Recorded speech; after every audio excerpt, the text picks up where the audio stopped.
All right, welcome back to Film Tangents. I'm here today with Edward, Hey, Jake, What's up? and Lucas. We brought back for the second time for this special episode of Fellowship of the Ring. Yep, how's it going? that's right. Yep, we got Lucas back in the house for his other favorite epic fantasy film. The whole time, Oh yeah. Wait, Lucas, Lucas. really looking forward to his inputs here. Lucas, you like the second and third ones though? Without a doubt. They're amazing. Okay. Just not So the it's first this one. one. This one's a problem. This Okay. one's the problem. All right. I'm interested. Well, I'm interested in that. I made the mistake of watching the extended version, so I searched it up and I was kind of like pressed for time, and I just threw that on, and then like part of the way through, I was like, "This is like 3 hours and 45 minutes." I'm like, I don't have enough time. 45 minutes. Yeah, Yeah, no, I would have gotten through so much more. Yeah, dude, I typed it on Max and it came up. For one, I didn't remember the order of them. So it was like, it gave me 6 results. And like two, I almost clicked extended. And I was like, wait, I was like, is there a version of this that's not extended? And I was like, oh, there it is.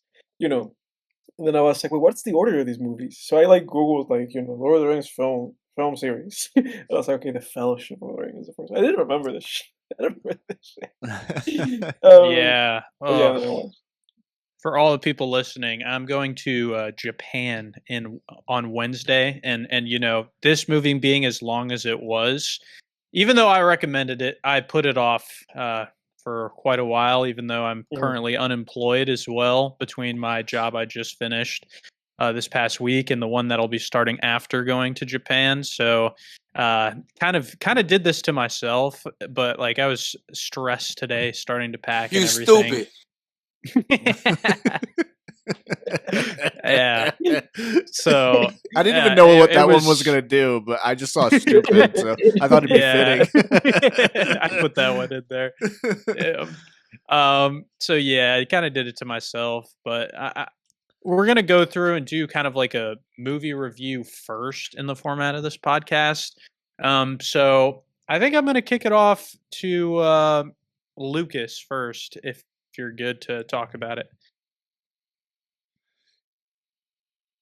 Oh, that's so oh, there he goes. No, I can hear you.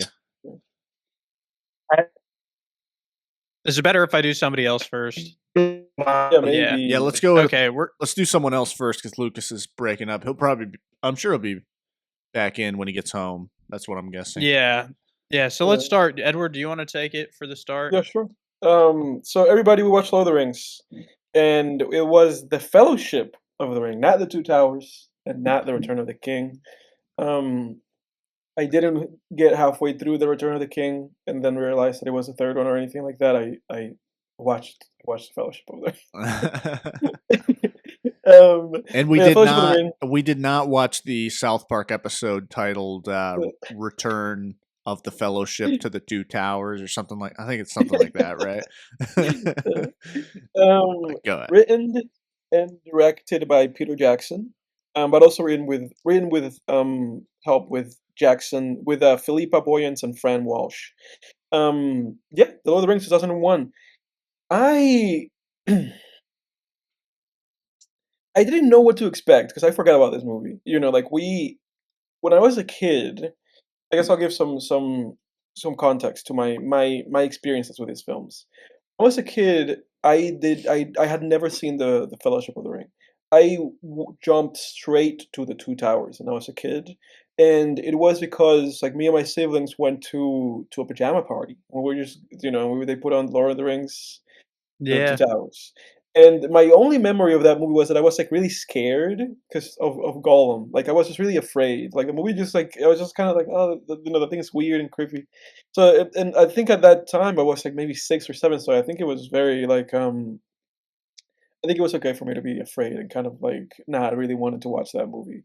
And so with this movie, funnily enough, the first time I ever watched this movie was with Jake and our friends Jeff and Luke and Jim. That was your first time watching that? Yeah, that was my first time watching this movie. Oh shit! I forgot about that. never seen it before that, and so this was a little journey in which Jake and I and our three other friends set out to watch all the trilogy together, and we only made it two movies in. Yeah. We never watched the third one. Um, Before we all and found so our other cliques. exactly, yeah, Like you and everybody kind I. of flowered. Everybody flowered in their own direction. It was like the breaking Um, up of the fellowship, dude. It actually yeah, it really was. How was. everybody, like, Yeah, you know, like Jim went off, did his thing. Jeff and yeah, Luke split got off. busy. You and I Yeah. split off. It Yeah. really was like the breaking up of the Yeah, dude, fellowship, dude. you and I were Frodo and Samuel Gam, Yeah, we really were. staying together. Yeah. But We had regardless, a few evil forces we had to fight the next couple of years yeah, we too, really dude. did. There were some golems. There were a handful of golems. There was one that would use our shower a couple times a week, but it wasn't So, theirs. um, so wait, where was I? Okay, so I watched that for the first time with those guys. And I remember this movie was kind of hazy because we were just like laughing it up and eating pizza and drinking. And so this time I set out to watch this movie in a more, film studious way, just kind of like, let me see, let me sit down, let me watch this movie, let me dig it in, and let me like kind of find the things that I make this like a classic. And just let the movie kind of speak to me, as a filmmaker, from a filmmaker to a filmmaker. Um, and so I really enjoy this movie. Like, I want to put that, first and foremost, I really enjoy this film. And also, there's like a few things that I wanted to like kind of dig into, but we'll get into that later when Lucas comes into this a little bit heavier, because I think he will probably bring a lot of the complaints with this film.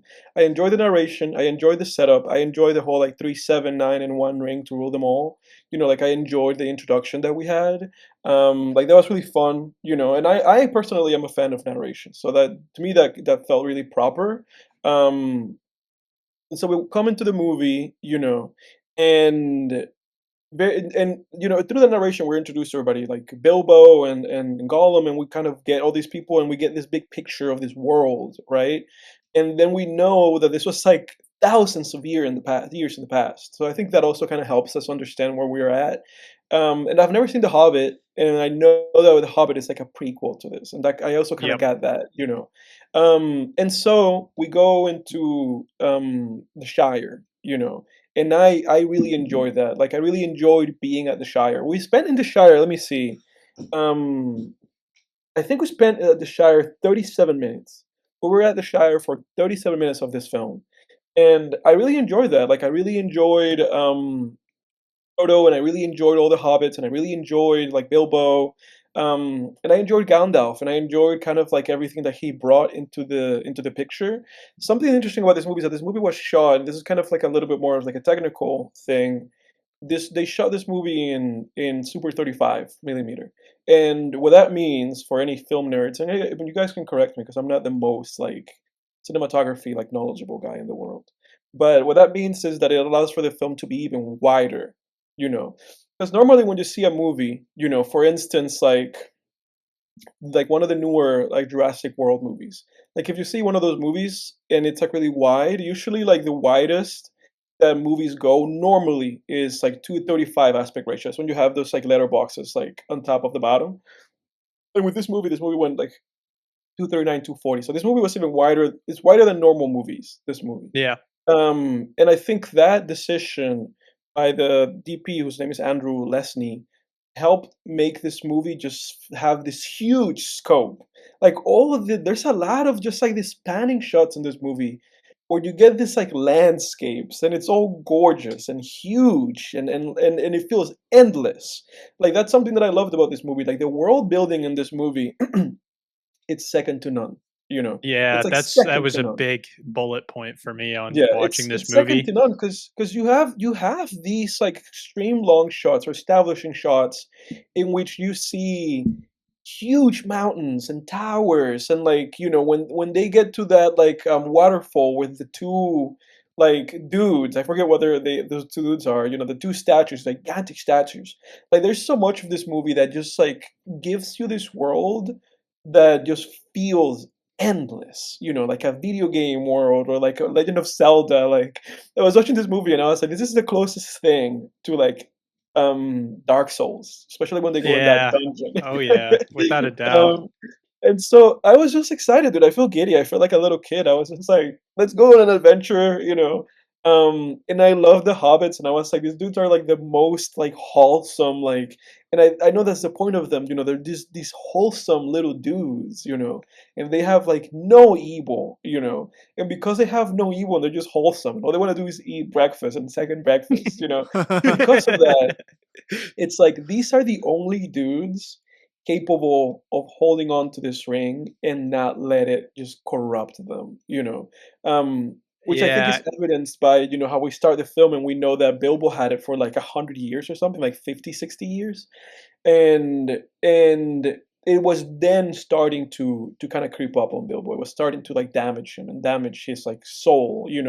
But the funny thing about Bilbo is that at the point that Bilbo was at the beginning of the movie is where like Sean Bean is I forget this. What's the name of that character, Jake? The Boromir, Sean right? Bean character?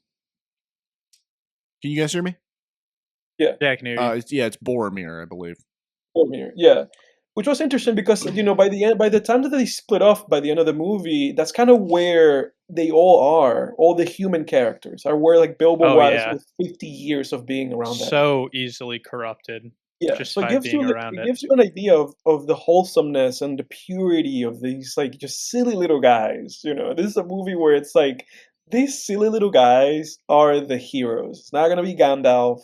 It's not gonna be the human guys. Like these two little like this little guy, Frodo is the guy that's gonna take on the most hardship and the most like um risk because he's the guy that has to go to Mordor and he's the guy who has to throw the ring into the fire. So I just found everything so exhilarating.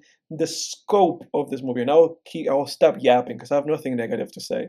The Yeah, scope of this film, the scene where Frodo realizes that the night guy, like the evil guy, is coming, like one of those dark guys. Ring When Wraith. they're yeah, exactly. One of those wraiths is coming when they're like in that pathway. He's like, get off the road, and he gets all the guys off the road. I love that scene. Those horses, I've never in my life in a movie seen horses shot that way. They are humongous. Like how they play with depth of field in this movie and how they make these guys look so small, like Frodo and all those guys, because those actors are not like 4'3". They're like just like average Yeah, size guys. right. But how they play with depth of field and make those guys look small, and how they play with depth of field and make this horse look gigantic. It's awesome. Like from a filmmaking perspective, this movie is just a marvel. Everything in this movie was just something for me to just be really kind of like captivated by. Um, so yeah, I think a lot of what I said kind of encapsulates a lot of like the things that I loved about this movie. Again, most of what I have to say about this movie is just praise. And I know that a lot of kind of what I was yapping about is kind of filmmaking stuff, but I mean the filmmaking stuff here is it's incredible. And I know that a lot of poetic has been waxed about this film, so I don't want to like just kind of thread the same shit that people have said in the past. Yeah, you know, I'll get to my issues when we get there, but for now I'll pass the ball to Jake. Yeah. Well, I like what you said about the hobbits because that's interesting. It's interesting because I know obviously Tolkien is was a devout, I guess, a devout Christian, and there's a lot of Judeo-Christian influence in Lord of the Rings. Yeah, He's one of the, I mean, him and like C.S. Lewis are one of the, especially mostly C.S. Lewis, but very like most often cited uh, people when it comes to like Christian apologetics, even in the modern day. Like Christians are always citing C.S. Lewis quotes, and I think I've heard some cite Tolkien, but anyway, huge Judeo-Christian influence, very just kind of good versus evil, and it's kind of interesting because I feel like I'm sure this has been observed before, and maybe I don't know, maybe this was the intent, but it's like the hobbits sort of represent or sort of like Adam and Eve in a way, like before they bit into the fruit. I almost feel like that's kind of what they represent in the story.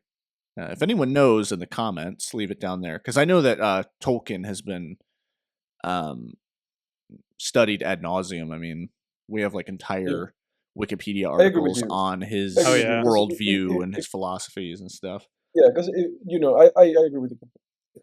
But then the ring kind of represents that the fruit from Genesis 1, I feel like. But yeah, it's interesting. The Christian parallels are always interesting to look at in these movies. But yeah, I'm at a similar level. I really think yeah, this is a fantasy movie that has not. This was like peak fantasy filmmaking, I think. I don't think we've gotten really to this level again, at least as far No. as epic fantasy. I mean, what's a comparable epic fantasy film? I mean, certainly not the Disney Star Wars films. Like, no way. I can't even think of anything that would rival Lord of the Rings. Like, they've tried to make little things here and there. Like, Disney tried to do like John Carter. They tried to do the Star Wars movies. They tried to they Narnia was like okay, but it wasn't on this level. Like the Narnia movies were all right, but The they only weren't thing I at this can really level. think of for me that even gets us anywhere close is Game of Thrones, and that's not even comparable on Oh, movie level to, that's from, true.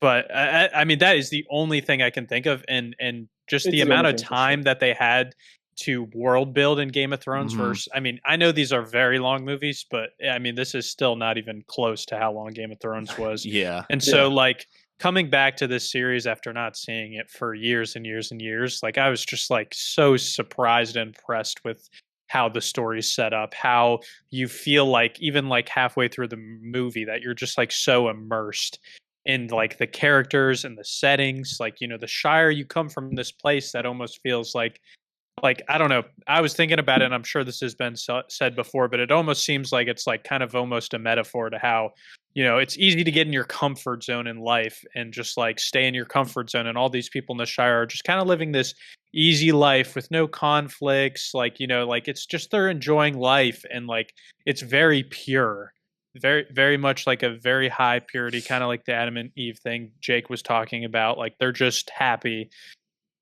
As soon as you leave the Shire, I mean, you're immediately seeing, just kind of what's out there in the world, and that's not the case at all across the Middle Earth.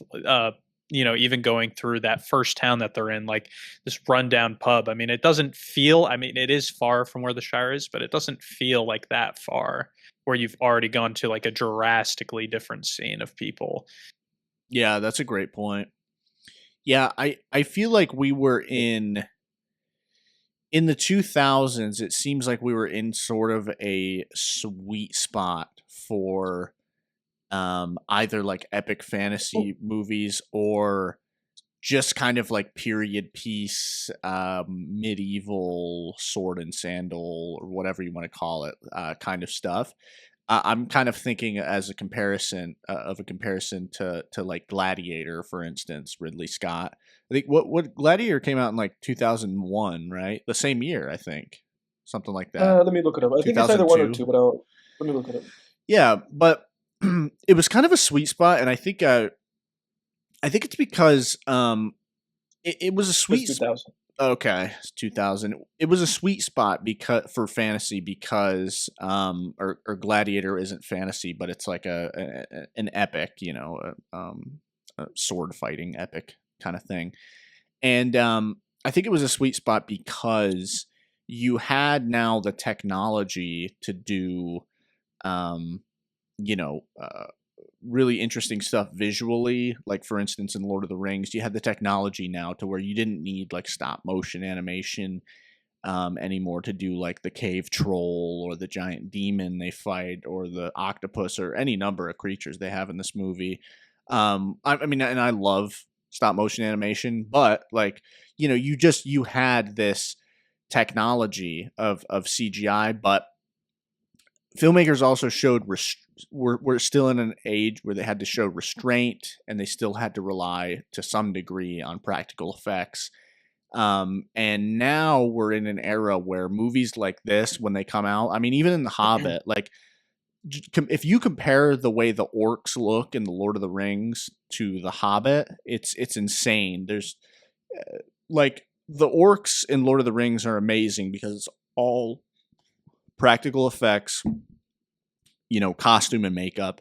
And then in the Hobbit, they just threw some CGI orcs in there, and it sucks, dude. It was so bad. The orcs, like if anyone wants, go look up a photo of the orcs from the Hobbit.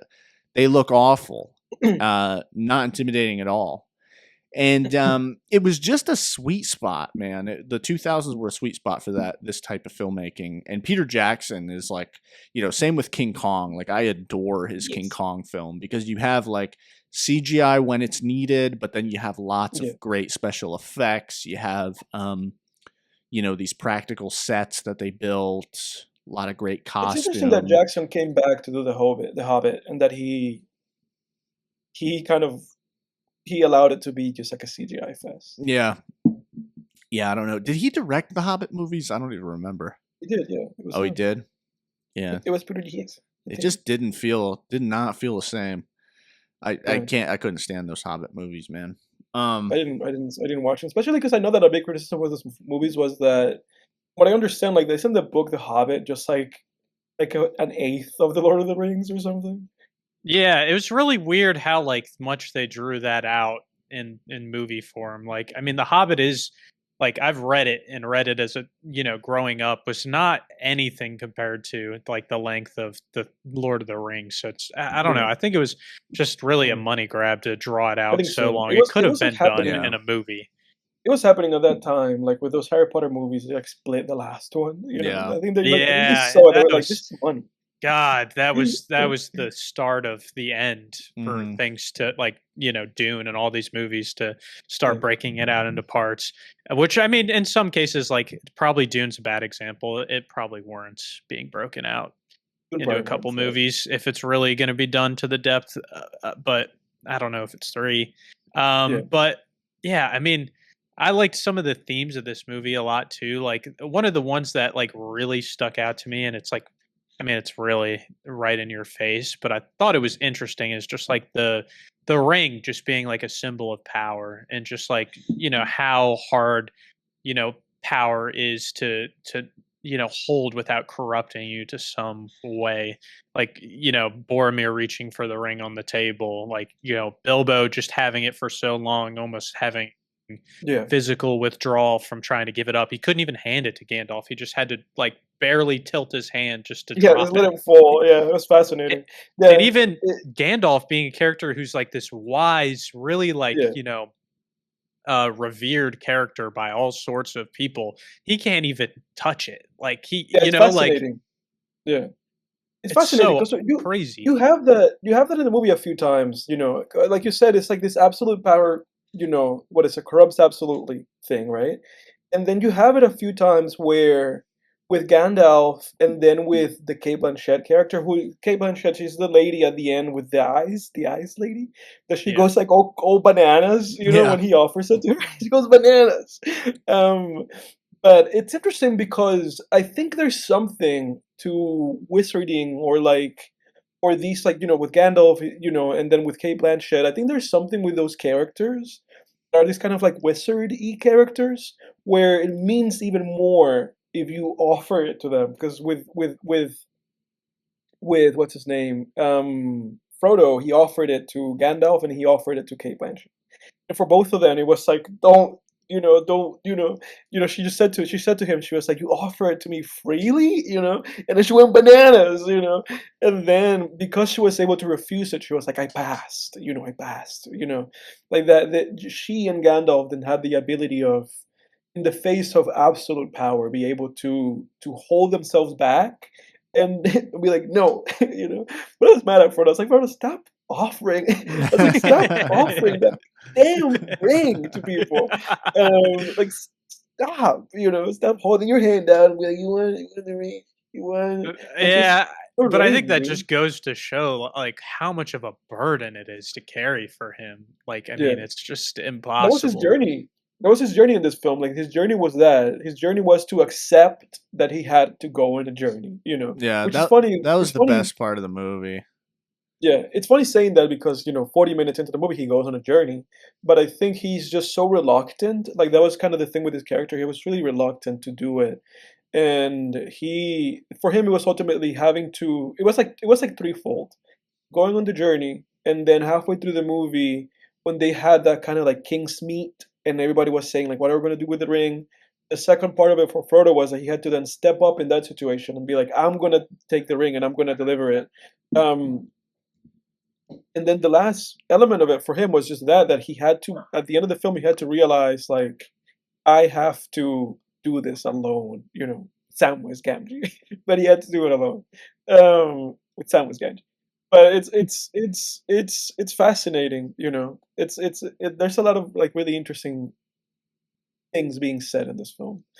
Yeah, I love how they frame it in this movie. How he's got to because it all falls on him. It's like at first it's like, oh, I can't give it to Gandalf, so I got to go off with it.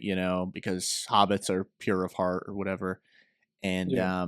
then they have a fellowship, but then the fellowship falls apart too because The of someone cracks, and then he realizes like, oh, they're all gonna crack like one by one, Yeah.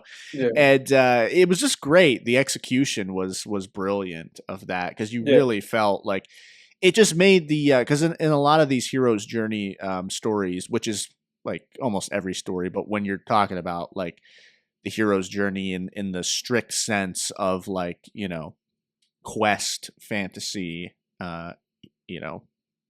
hero's journey, a lot of times we're really talking about like fantasy and sci-fi stories, basically speculative Yeah. fiction. A lot of times the hero is just reluctant because um it's like because they're afraid or whatever, but then there's like something that's calling them toward going on the adventure too. And in this movie, that call um, is it's just really strong how they execute that in this movie, in the sense of like the plot seems to exist purely to remind Frodo that like you're really in this, like you really, it has to be you. Like it can't be anyone else. And I feel like that was a really crucial part for Yeah. what they did with Gandalf as a character. Was like, if he was around like for most of this would have been a lot different of a story film. Like taking him away for is it not Sauron, it's Saruman, That that confused me other so wizard. much when I was a Saruman. kid. Yeah. I was like, what the Yeah. hell? Yeah, it's so close. But like having that Saruman. conflict with him so he's not able to assist, Frodo getting to point, B in the first part of the film, and then again, having to be the hero and sacrifice himself so that the fellowship can continue, kind of Mhm. takes him out of the story in a way that gives Frodo and the fellowship the chance to fall apart more. Because Yeah, I for mean, sure. chances For are it sure. wouldn't have if Gandalf was there. So I think it's really interesting the role that he plays Yeah. in the storyline. You shall not pass. That's pretty cool. Yeah, no, 100%. Lucas, if you had to say some good things about this movie, what Yeah, would come you in here. say? Come in here. Disrupt, Come Steel, in here. Steel disrupt, Man. disrupt, Give us, disrupt the glazing of Lord of the Rings that we've been doing. yeah. Give your Steel Man of of Fellowship of the Ring. Like, what are your positives for this movie before we get into all of our negatives? Honestly, I think the best thing that they did throughout this movie, and honestly throughout all three movies, obviously I know that, these are fantasy movies. None of this stuff's real. We don't have to believe that it's real. I mean, there doesn't need to be a purpose for any of it. However, I think the development through all three movies of Gollum is probably the most crucial thing to these movies because it shows Yeah. like the corruption that this ring brings upon a person. He's like not to like, be mean, but he's like a disgusting looking thing. Like, he's gross. He's like, I mean, dude, Edward that's said it horrible. How scared could him you as a say kid. that?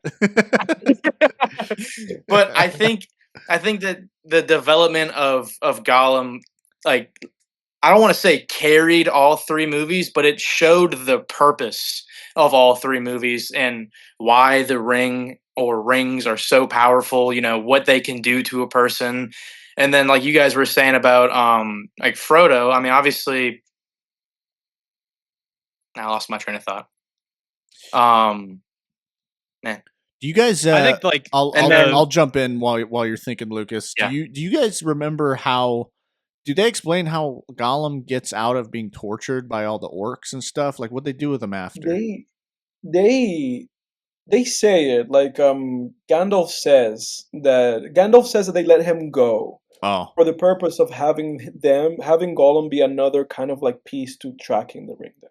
oh, because they know he'll put it on at some point, which will Yeah, allow them to. yeah. Oh, that's interesting. Yeah. That's smart. Yeah. Seems a bit seems a bit like if I were the writer, it seems like something I would put in there as a way to explain it rather than an actual. Yeah, they have to explain it Yeah. out. So they have to explain it away somehow. That's what's so hard about writing, especially like epic fantasy writing. Like I because I'm revising an epic fantasy novel now, and there's just so many threads that you have to fucking like keep track of, and you're like, oh fuck, I gotta explain that now. Like it really is like exhausting, dude. It is like it's so, I bet. so but it's also that is a believable explanation. Like why would they? Yeah. He's of no threat to really anybody. Yeah. Except the people who would be Yeah. trying to destroy the ring, which is good for them. Yeah. So. Yeah, I didn't think about it twice. I was like, I'm fine. No. I didn't really question. Yeah, me either. I had no problems with it. The only other thing I was going to add, Lucas, before we toss it back over, was like on the point of Gollum, like you also have like, yeah, that shows what the ring can do over a long scale of time. But then you also have Bilbo, who, in the scheme of like the plot of this film, that's 5,000 years ago or whatever, is a short piece of time that he had the ring, and it still influenced him to like a great deal. And then you have Frodo, who's kind of the moving part of this gradient, who's starting to get corrupted. Those three pieces together in this movie like have a really good like kind of scale of what this ring does and how much it can corrupt. Yeah. I agree with that. Yeah, okay. Lucas, did you find your train of thought, or do you want to get into the into your gripes with this movie? No, I guess what I was gonna say something similar to what Jack was saying. I just like literally like in the middle of my sentence just forgot what I was about to say. I love that when that happens. But I was gonna touch on also about like Gandalf, like the way that you guys were talking about, how his absence really like creates like this whole separate like I don't want to call it like a side quest, but like it really like disrupts a lot of things that probably would have or should have happened. Which I did like that. I appreciated that. I feel like my eyes were definitely opened from watching this movie again. Like it's really not as bad. Like it's a long movie because I watched the extended edition too. I did the same thing Yikes. Jack did. An hour and 3 hours and 48 minutes. Like I can't keep my attention like that long. I just can't. Like it's impossible for me. But it's not a bad movie. Yes, I would say it's the worst of the three. I mean, I don't feel like that's a hot take. However, I guess it is necessary. You've got to have like a basis, a storyline. Otherwise, you're just going to get thrown in. It's like, what's going on? You got to have like that base. So I understand that. Yeah, I might have been a little aggressive about it last episode. One of the three has to be the worst, just by so logically. But yeah, like I mean, this one is like it's setting everything up. It's just much more small scale, which sometimes is kind of refreshing in fantasy because you contrast this movie with like something like the third Hobbit movie. It's the Battle of the Five Armies. That's the subtitle of the movie. And it's just like yawn. That movie, dude. I fell asleep during that movie. It was awful. Five armies better than any battling. Oh yeah, 5 armies Easily. battling each other. Okay, I don't know who are the 5 armies. I don't remember. I never cared. So it's like, yeah, like small scale can be better. But yeah, what are your gripes with this movie, Lucas? Yeah. Okay, before I get into that, I'm gonna say something about what Jack just said. He is lost his mind if he thinks that Fellowship of the Ring is better than all three Hobbit movies. Because did you watch Decimation of Smaug? Did you see that movie? Yeah, I did. Dude, like, come on. There's no way that movie is worse than The Fellowship. You've lost it. That movie is amazing. That's the best. That's the best Hobbit movie. It is the best. For sure. It is. It is the best one. But it's a great one. So it's like, I mean, it's the best of the three, and you could say, the other two are terrible. But I liked all three of the Hobbit movies. I'm not gonna lie. I appreciated all three of them. But I mean, dude, Smaug was like a ridiculously good movie. I would probably put that in my top 15 movies of all time. I don't know if that's a hot take, but I love that movie. That is a hot take. I've never heard anyone say that. Yeah, that is a hot take. Yeah. I respect it. I haven't seen any of the Hobbit. The last time I watched the Hobbit movies, I've seen them each once. I think I saw Desolation of Smaug twice, maybe. That's the only one I bothered rewatching. I was with like a group of people or something on the rewatch, but yeah, I haven't seen those since. I haven't seen those in 10 years at least, so I can't really say much. I just remember I remember the first one was like okay, but kind of underwhelming. The second one was good, and then the third one I just was falling in and out of consciousness during. So. Yeah.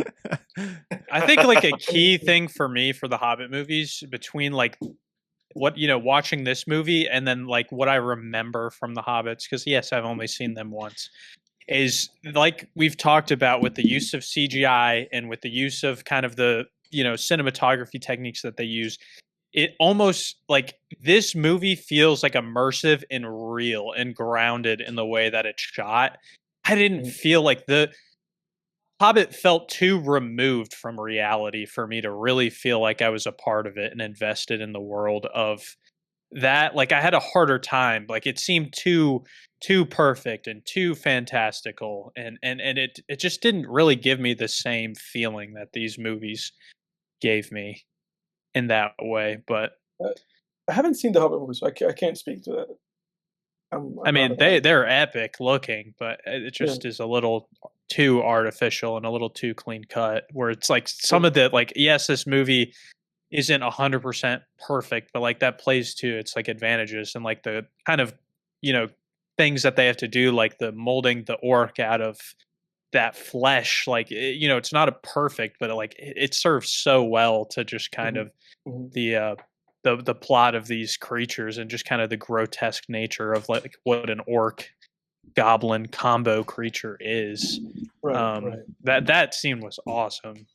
Yeah, 100%. With that being said, Lucas, open up the gates. Let's get into the negatives about this movie. Yeah, you're killing me, Lucas. Well, we gotta hear it. We're dying to hear. Okay, obviously, the first one, like I said before, let's just get them going. I just feel like it's just like it's like a glacial pacing, dude. Like it just takes forever, and it's like for me it feels like they're like trying to explain everything. And I don't know if this is like a personal thing whenever I'm watching movies, but I much rather just get like kind of just thrown into this like whole like scene in this world and like just kind of like let it unfold naturally, like as like it paces along.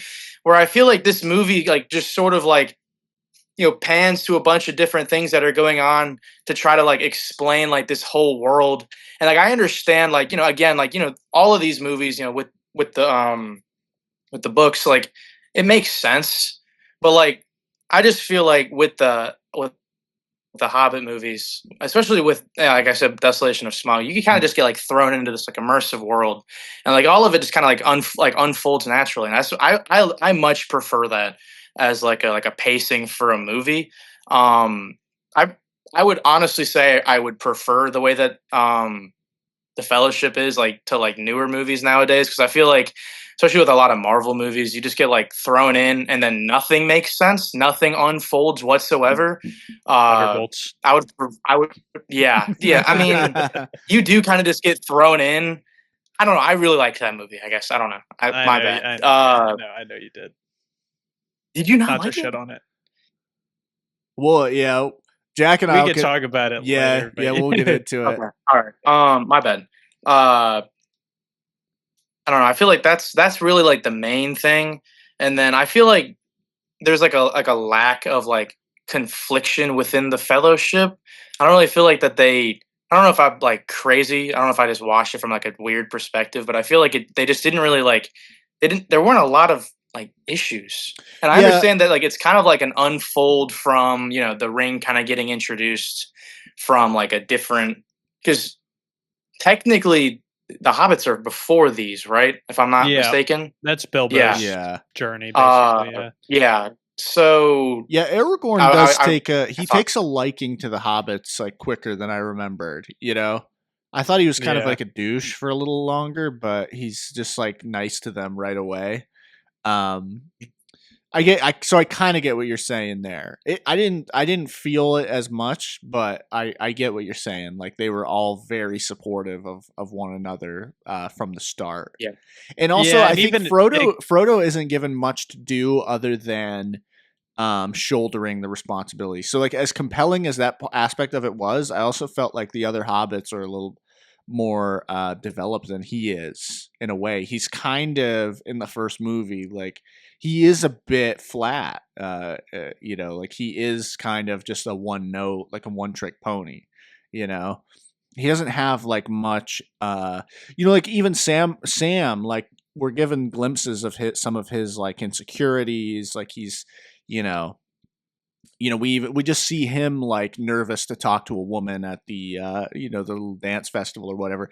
But it's like, Frodo, what about you? Like, do you have any like interests of your own? Like you know what I mean? It's like he's like encouraging Sam to dance with that woman or whatever. But it's like, I don't know. I just feel like we don't know much about Frodo. Like I don't know what he likes, dislikes. Like we know more about Sam. It's like we know he's nervous to talk to girls. We know he's loyal. We know he's can't swim. Like there's just little intricacies like that. And same with what is it, Merry and Pippin or whatever.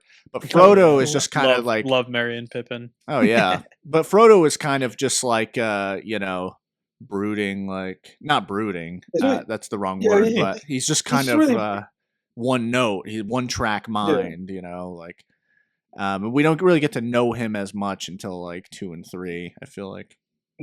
Yeah, no, that's 100% true. Like with this film, that was like one of my main issues. Because and I'm going to agree with you guys and Lucas. I think this movie was maybe too long, which is interesting that there's an extended version of this movie. Like I would like to see like what's extended about it. Like what did they add? Because there are elements of this movie that are repetitious and they just happen again and again and again. So, by the end of this film, my thought was like, what's the extended version of this movie? Because this movie already has too much. And this movie has like scenes that I'm just like, maybe you could cut that, maybe we don't need that, Like, for instance, we have the scene where I keep forgetting the name Frodo. It's like the silliest name ever. I keep forgetting. Frodo's where Pizza. Frodo gets stabbed, right, by one of those wraiths. Well, he's like in his invisible ring mode. And so he has to get saved by Liv Tyler. I forget her name in the film. And I love the horse chase sequence that she has. And when she kind of conjures those horses into the river, I thought that was great. And, then Frodo's like dying and she's praying for him and then he's alive, right? So we had a scene in the movie where it was like, oh, Frodo almost died, Like we had that scene. And then when they go into the dungeon, we have the Frodo almost died scene again, But it's like this time it's like, oh, but he has the chainmail that Bilbo gave him, And it's like I get it that you're trying to bring up the chainmail, but it's like you did the same thing twice. I know, like twice. I was like, what the fuck, Frodo can't stop dying, dude. Exactly. So I'm just like, so I'm like mad at that, And then another thing is that, and I love all the hobbits, And Merry and Pippin, they could have gone on with Frodo the whole journey, but they got kidnapped. And it's good that they didn't go with Frodo and with Sam because I was angry at them. Like by that point in the movie, I was like done with them because all they did in the movie was cause problems. Yeah. It was like, oh, a Frodo Baggins is right there. It's like, oh God, Pippin, that's like the thing you're not supposed to do. I love when Gandalf just like cusses him out a base almost. Yes. Like Yes. That would have been so fun. They should have thrown in some F-bombs in there. It's just like, It was ruthless. you fucking fool. Get your fucking it was- stupid ass over here. Well, it was kind of like that. It was like the old man, like the grandpa equivalent of being put in your place. Like Yeah. he was like, why don't you throw yourself down there next time? Why don't you? That was great. It's like, oh my god, you know. And I was like, Gandalf's "Fine." pissed off. You feel it Dude, in this movie. But I was Oh, like, yeah. finally, because all those guys have been doing the whole movie is just causing problems and creating complications for the characters. I'm just like, when they got kidnapped, I was like, thank God Pippin and Merry got kidnapped because I couldn't, all they did was cause problems, you know. But again, that's another thing. All that Merry and Pippin did was cause problems, you know. So it's like I was just also that kind of got old for me too, you know. And then the scene with Kate Blanchett, like I really loved the scene with Kate Blanchett when they first met her, you know, and she's kind of making eye contact with them and having this kind of internal dialogues with them. I thought that was stupendous. They really executed that like perfectly. Like the tone of that scene, the music of that scene, how they went about it, how they shot it, and the jump cuts, you know, of just kind of jumping from one spot to the other really aided kind of creating this kind of subjective POV scene with her. So I thought that was wonderful. But the scene with her and Frodo when she tells Frodo, like, you know, the end of you and this journey is going to be you staying with those guys, you know. I actually thought, despite how fun it was to see her go like bananas when he offered her the ring, I thought that was too much. Because I was like, like, we've seen Frodo offer that ring like 3 or 4 different times. He wanted to give it to fucking the king guy, I forget his name, Viggo Mortensen. He offered it to him, he offered it to Gandalf. All Frodo did was offer that ring to somebody. But like when he offered it to her, I was like, why don't you stop offering that ring? Trying You to know? pass the buck again, Frodo. Yeah. You fucking it's like- coward. You know, so it's like Dude, I would have this, like, tossed that this thing in the movie- river. Fuck this. I mean, dude, Go like, on your own. You go on your own fucking quest. I mean, that did, like, when that ring got lost in that river for like 2,000 years, that did pass the bucket for a while. It kept peace for like 2,000. Yeah. Oh, dude. Yeah, Um, man. Yeah. If only Gollum and his buddy weren't out on the river or whatever. Yeah, right. So again, to me, this movie, I think you could have shaved like half an hour from this movie. Like this movie, in and of itself, is 3 hours long. You know, I feel like this movie could be 2.5 to 2 hours and 40 minutes. Like I think there's fat. There's fat in this movie to just take out of it. Those are all my gripes. That's all I have to say about gripes. Because otherwise, photography, presentation, acting, directing, cinematography, everything about this movie is great. There is a dumbass scene with when Frodo dies. When Frodo dies the first time. And then we have this like cuts from him dying Oh, this it's so weird- bad. to these weird clouds, and then they like superimpose and dissolve the faces of the other actors being like, "Oh, Frodo." Yeah. That was, dude. That was That was weird. terrible. Yeah, they have like That was terrible. they have Elf Agent Smith in there, like who he hasn't Standing even met over yet. him. It's just like, oh, in the original Matrix, we had trolls. Everybody was a troll. That was and an terrible. elf. That was terrible. Yeah, So yeah. It that was. scene, you know, that little segment was terrible, and then just the fact there's so much dead weight repetition in the movie is terrible. And then that's it to me. I don't have Yeah. any other flaws. It's just the movie's too long and there's weird clunky scenes like that.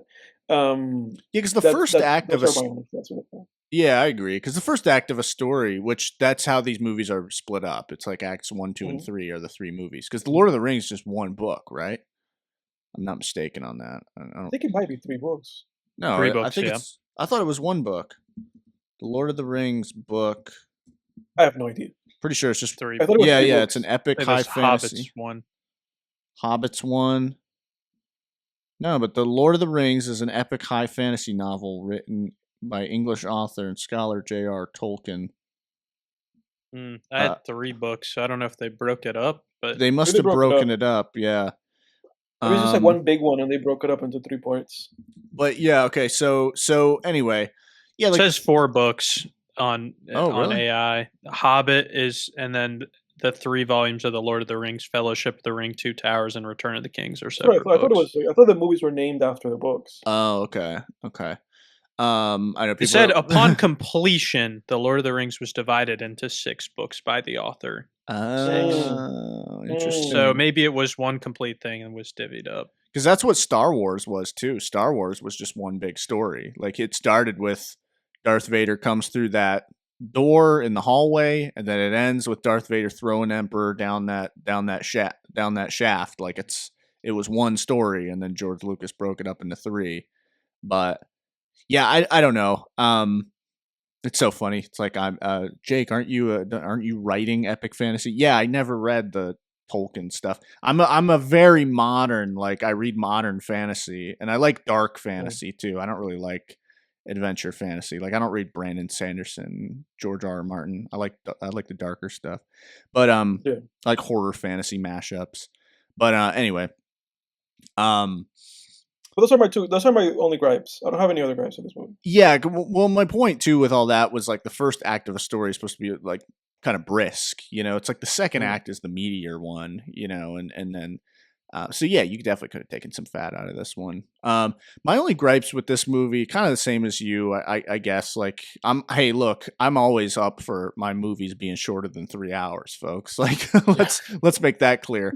But also, yeah, it's like that. What we said about Frodo, and then some little gripes. Like I think the the fight between Gandalf and Saruman or whatever is just. Oh, that was silly as hell. That was super silly. Yeah. Super silly. Yeah, I agree with you 100%. Super silly. Like, just imagine you're like watching this movie with like a date or something. And then it gets to that part. Just 2 old guys start swinging air at each other. Yeah, it's just like, like even at 7 years old, I was like, "What the hell is this?" Well, Gandalf just gets bitched. Like he doesn't put up any resistance. He's just absolutely bitched. They just wave sticks at each other. He takes a stick and then he like beats him up with both like magic sticks, dude. And then he just jumps off the side. Well, you're talking about later, yeah.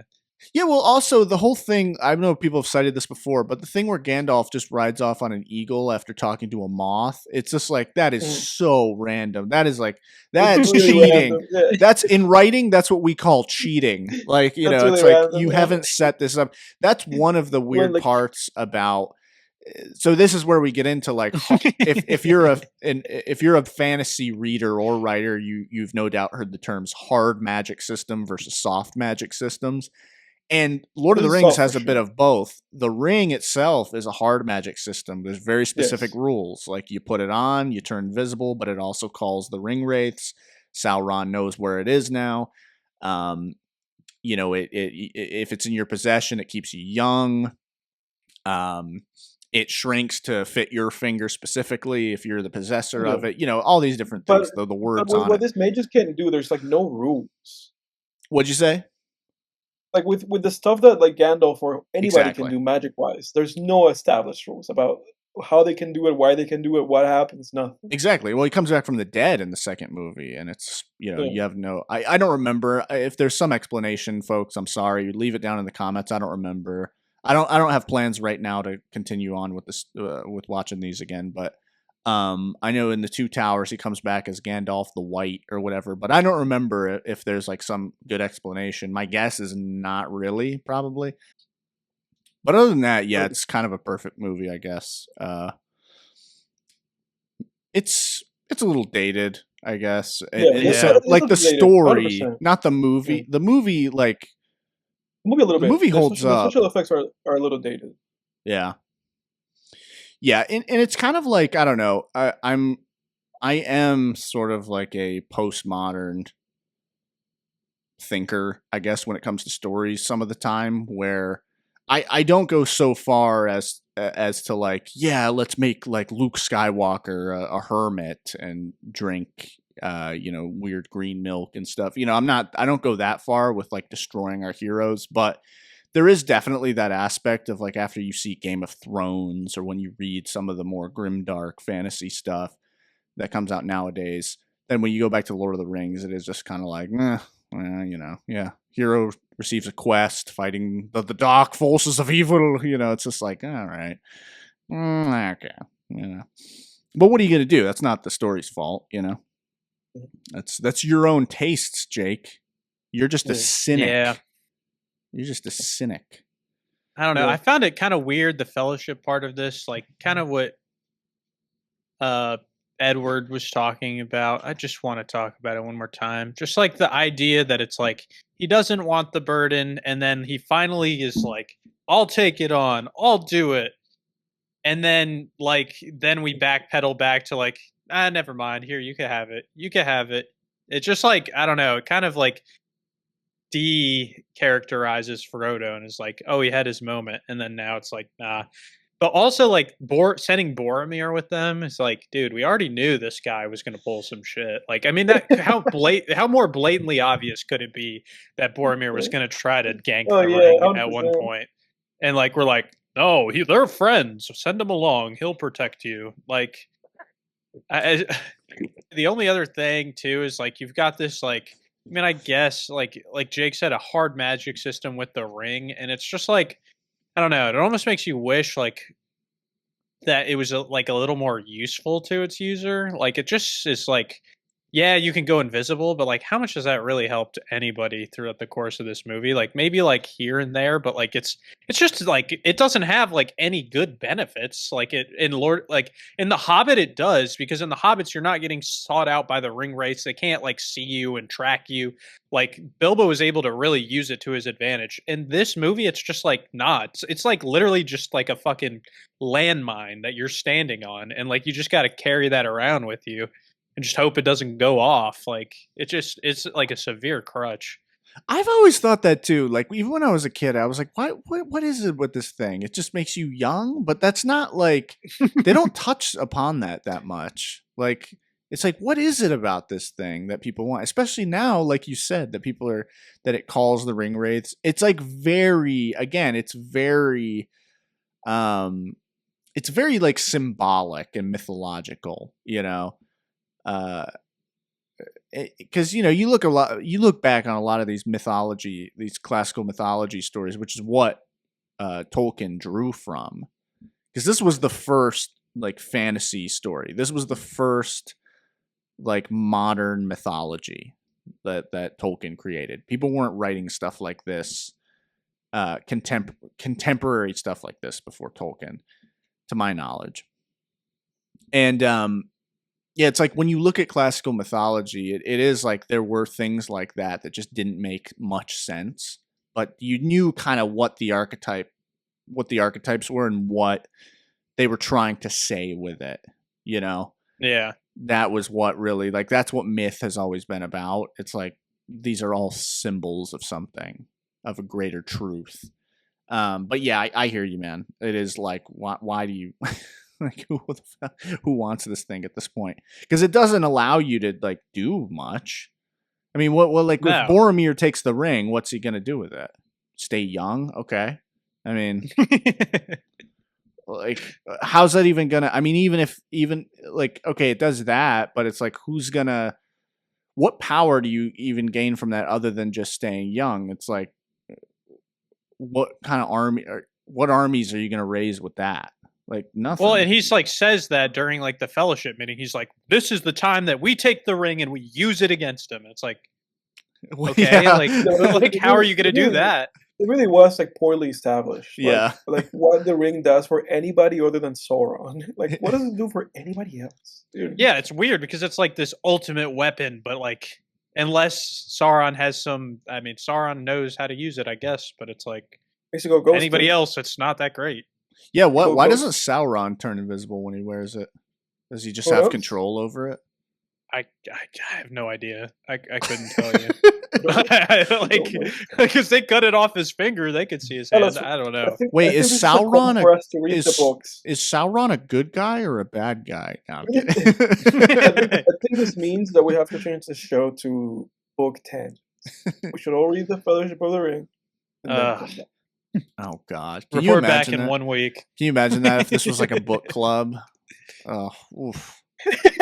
I mean, I read a ton, but How much Yeah, no. of a downgrade would that be podcast wise?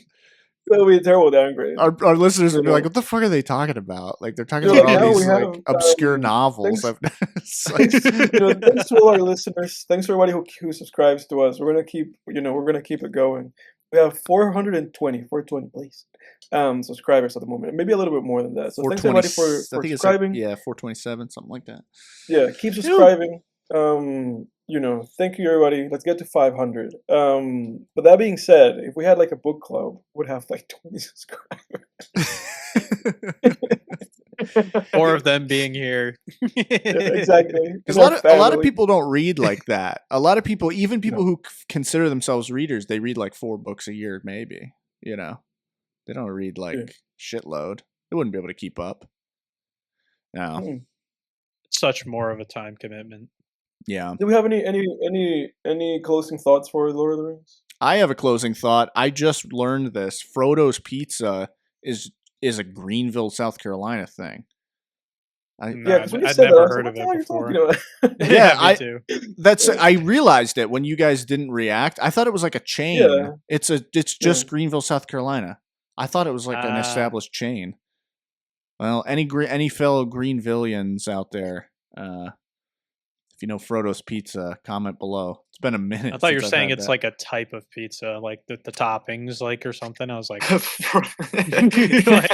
why when you said that was just like I was like, what? Like, what? Well, let me get the Frodo. You get a little Hobbit. No, it was a place. Food. It was a place in Greenville, South Carolina. We would go, like we would have if our school had like a pizza party or something, we would get it from there a lot of times. But we got Hungry Howie's, which is probably a big downgrade of that. Hungry Howie's, I've heard of that. Got that here too. That's a chain, right? Not my fave. Yeah, it is a chain. We had it's expensive too. Did you guys have Gaddy Town? No. Okay, is that just a Greenville thing too? Gaddy Town? I think it is. Greenville tangents. Yeah. No, everybody's like, did you guys have this?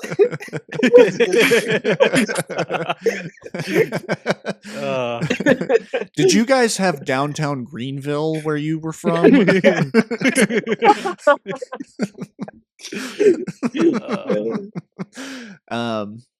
know what I just learned? Anthony Cumia of the Opie and Anthony show lives in Greenville. Really? Really? You want to leave a bag of poop in front of his door. Yeah, right. Yeah, for all the awful things he says these days. Holy shit.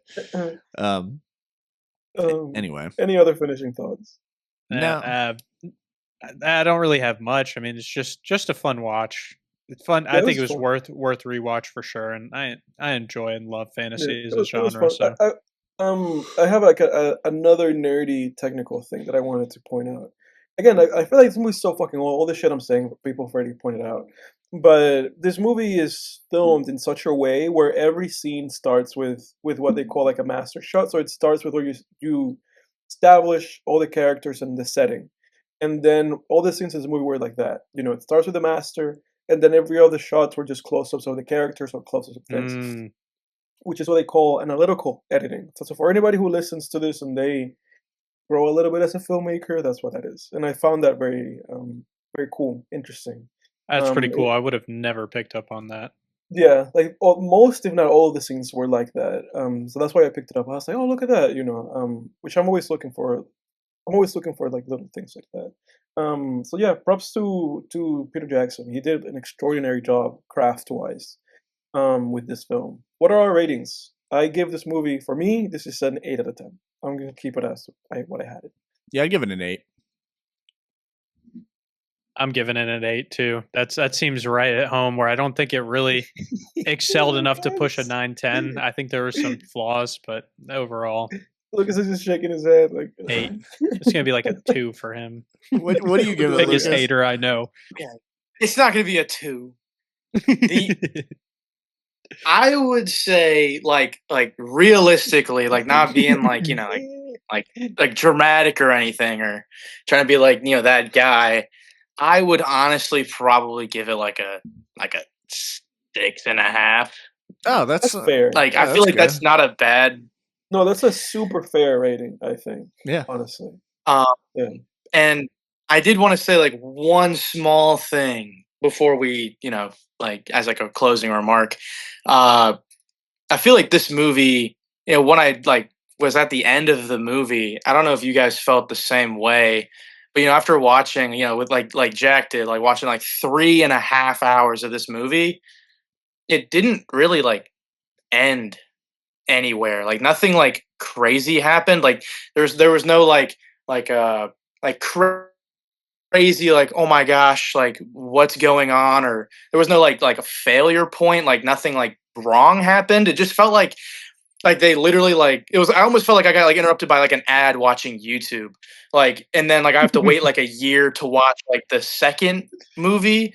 Like I don't know if that like if you guys felt similar to me, but like I just feel like that like was like the best way I could probably say that, if that makes sense. Well, yeah. I mean, it doesn't end with like with a nice bow on top. Like you definitely know there's another movie. Like you contrast that with A New Hope, Star Wars. Like that one, it could have just been that one movie, right? It ends with like a nice bow on top. Which that's how they had to make it that way, because they didn't even know if they were going to be able to make Yeah, more. yeah. But Yeah. yeah, you don't get that with this movie. That I doesn't think this bother movie. me. That's by design. So it does No, it doesn't that bother doesn't me either. bother me. I think this movie parallels very kind of one to one with the Denis Villeneuve Dune movie, Mm, the first Dune movie. yeah. Spoilers for Dune. So skip maybe 10 seconds from here if you're listening. In that they end the same way. Like a guy dies, Hmm. and then they're literally looking at the horizon at what's to come. And that's literally what happens. Like Frodo and Samwise, so they're just kind of looking like out at these like mountains, and they're just like, "Let's go, Mr. Frodo," and then and then that's the end of the movie. So like they end like literally the same way. I do still think this movie's stronger than Dune. Yeah, I have a yeah, lot of yeah. gripes with the first Dune movie, You don't but like the yeah, first Dune either, Lucas, right? You don't like that Mhm. movie. Not at all. no, I honestly didn't really like either of them, but I definitely did not like the first yeah, one. the first one fails harder than this Lord of the Rings movie does at setting up intrigue and compelling characters and moving things along. And even fails harder than this movie did in terms of craft and filmmaking. But go listen to the Dune Part Two Yeah. episode if you want And to see that. so for Film Tanish, that is a 7.6, leaning hard towards 3 people. Lucas a little bit of an outlier, but that's Yeah, a pretty good rating, I'd say. yeah. Um, so yeah, thanks for taking the time, everybody, to watch a long movie. So I appreciate that. And rolling into kind of the next topic, going into a movie series, watching the first of a series. What are y'all's favorite movie series ever? Like, or I mean, yeah, we'll just keep it to movies, but what's your favorite movie series that you've ever watched? Mm, And I know what mm. Lucas is going to be easily. Okay, so I have to Lucas, ask, pick it up. when you This say is the series, story of Star Wars. Let's say it could be a trilogy. It could be, like no, so I 8 was gonna, movies. I was gonna, I was gonna ask, do you want us, because obviously when you say series, there's there's trilogies, and then there's a series that are like 4, 5, 6, 7, 9 There's movies long. franchises. Like, would you want us to do like one that's like a favorite trilogies and then favorite like overall series, or do you just want like just one like just favorite of all? Bro, he wants I mean, series, you could bro. lay out a couple that you like. I mean, it doesn't need to be limited to one. But also, Okay. I didn't want a hard cap because I looked up, like trilogies. Like, there's a very Mhm. finite amount of There's like so good many. revered trilogies. I mean, I There's a feel like it's lot. pretty. No, I don't know. I feel like outside of like probably like 5 or 6 like main ones, like falls off pretty hard. So I was trying Yeah. to at least open it up to at least have some more uh kind of options. So I'm just thinking series as a whole. Probably the movie series that honestly stands as like a true achievement and stayed consistent in quality is probably the Harry Potter movies. Because if you look at the number of movies, like Lord of the Rings, 3 movies, the original Star Wars, 3 movies, Dark Knight, 3 movies, but then you see like Harry Potter, they did what, 8 movies? I think it was. Yep. Yep. Um, and all And of them spinoffs. none of them are bad. I mean, we all have our favorites out of those, and I'm not like the biggest Harry Potter fan by any means, but I think they're like, What's your favorite Potter movie? what'd you say? Top two. Give me your top two Potter movies. My favorite one's probably the last one, Deathly Hallows Part 2. I love Goblet of Fire. That movie's awesome. Yeah, Goblet Dude, of Fire. that's my favorite too. Dude, Top Goblet of two, Fire is amazing. top two, my two favorites. If it's between the last one and then probably Prisoner of Azkaban. That's a good Yeah, one too. I would say Really good my movie. two favorites. Good one. My favorite Potter movies: The Deadly Hallows Part 1, and then Prisoner of Azkaban. Part 1, directed by Peter Yates. I love that movie. Adore that movie. I thought the movie is fantastic. It's David Yates, right? Or is it Peter Yates? Yeah, David Yates. Yeah, yeah. Okay. And then, because he directed like the last like 2 or 3, and then Prisoner of Azkaban, it's like the first kind of big step, like the first like teenagers dark movie. Alfonso Cuarón directed that film. Alfonso Cuarón, the person who directed Gravity and Children of Men. So those two for me for sure. I'm glad they took it off Chris Columbus's hands because he came in with that sort of like family vision of it, and then I'm glad they took it more into a dark fantasy realm after that. Because I mean, Harry Potter, I don't know, Harry Potter dark fantasy's a weird kind of subgenre. I don't know if you could really consider I wouldn't consider Harry Potter dark fantasy per se, No. but it has more dark fantasy elements, more dark fantasy leaning, adjacent, whatever you want to say. I thought was like better. edgy Yeah, and Alfonso Cuarón began that aspect of it. And David Yates, yeah, he directed the last 4 actually, Order of the Phoenix. But I remember rewatching the Harry Potter series a few years ago, and you really don't get his style until Half-Blood Prince. That's when they allowed him to come in and direct. Dude, he makes those movies look like war films. Like that's the way. It's incredible. It's like Saving Private Ryan, like style of directing. Yeah, because he and it works because with his films, he shoots movies in such a way where the movies become a little bit more opaque. So he increases the opacity of the movie, so they lose a little bit of color. But it makes sense at that stage of the film, and then his style is it's the opposite of Lord of the Rings. His style is what you call constructive filmmaking, in which it's just an editing bonanza of like close-ups and wide shots and just kind of cutting in between all these shots, and it works fantastic. That guy peaked. I haven't seen a movie of his after after he finished the Harry Potter series that was actually good again. But he like all of his creative muscle, creatively he peaked in those films. Those films he elevated that franchise. People don't give that guy enough credit. Yeah, because that was that was necessary for the Harry Potter films. Like they needed that edge because it's a goofy idea. You got these wizards with sticks and stuff. It's like if you're gonna. You gotta make it. You gotta make it good. Like Chris Columbus was not the right guy. That first Harry Potter movie is just silly. And if you're gonna take this for 8 movies, like I don't know about you guys, and this is just a taste thing. I'm not saying there's anything wrong with Chris Columbus's vision, but just me, especially as an adult now, I don't have like if I'm gonna go watch, yes, I'll go watch a Chris Columbus like Home Alone family movie or Planes, Trains, and Automobiles, or whatever it is. Like if I want to go that route, but if I'm going to watch a fantasy adventure film, I want it to be gritty, man. I want it to feel. I need there to be some sense of us like taking this seriously.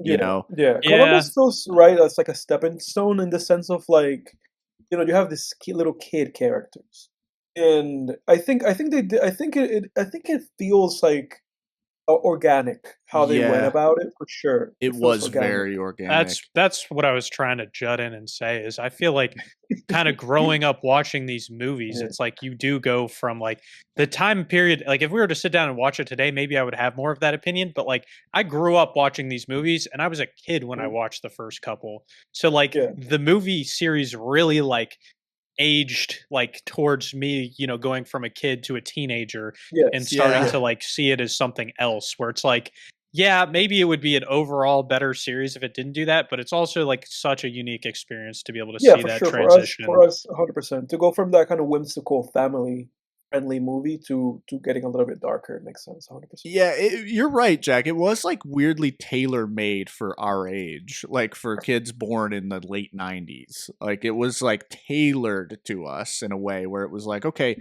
when you're 5 years old and the first Harry Potter comes out, it's directed by Chris Columbus. And then when you're around, I don't know, 9, they're doing a blood sacrifice to bring Voldemort back to life, and it's like, holy shit, oh my god. And then and then by the time you're 10, 11, 12, it's it feels like it has the tone and style of a war film, but with wizards. They crafted the way that the magic kind of presented itself in the films really well too, because it almost feels just like a gunslinging battle. It's just like shooting these things out of their hands, which I think it's like, you watch something like The Lord of the Rings and you have like Gandalf and Saruman just like doing whatever the hell that was. Summon the powers of darkness. Yeah, it's just so like. But then you get to the Harry Potter movies, and there's like a sense of those movies, like with the whole Avacadabra stuff, like there's a sense with those Harry Potter movies. There's like a sense of like violence, like magic in those movies feels like so like harsh and hard and violent. Yeah, especially because people just die. Yeah, like right after Snape, spoilers, kills Dumbledore. Spoilers. Yeah, not even worried about that one. It's like, and then Harry Potter's like, that scene's great where Harry Potter's like, you coward, fight back, and he like hurls. It's like he's shooting at Snape, and then Snape just turns around and just, whoosh, and like sends him flying back with his wand. You're right. Yeah, Gunslinger was a great way to put that. That was a great description. But yeah, I would say like, yeah, I mean the Dark Knight trilogy was pretty close to perfect too. I would say like it's close until Nolan fucked it up with the last one. Yeah, Rises is kind of lame. Like Batman Begins is really good. I rewatched that. Lucas, you have something to say something. Yeah, I love Dark Knight Rises.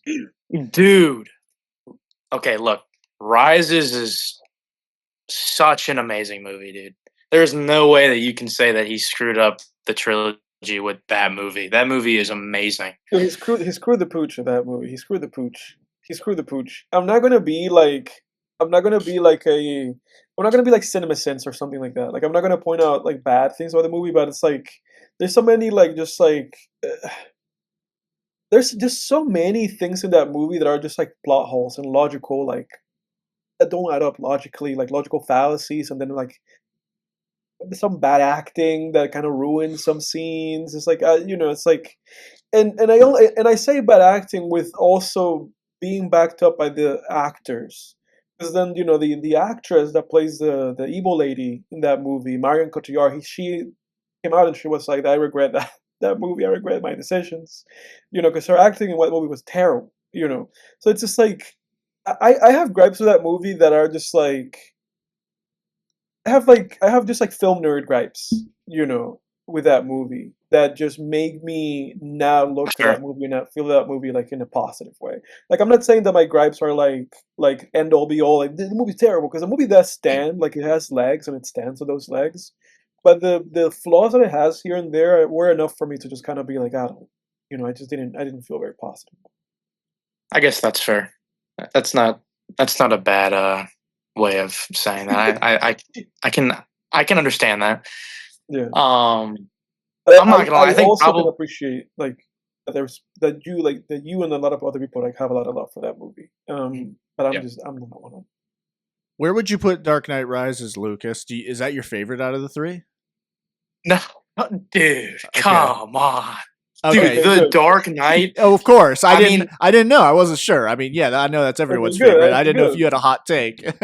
Yeah. No, I wish, without me sounding like I'm like a 14-year-old, that The Dark Knight is literally in my top 3 favorite movies of all time. Oh, yeah. I have seen that movie like 45 times. Oh, yeah. Easily. I've seen that movie so many times. Dude, that movie is amazing. Dude, Heath Ledger, dude, the acting in that movie is impeccable. It's insane. Yeah. Yeah.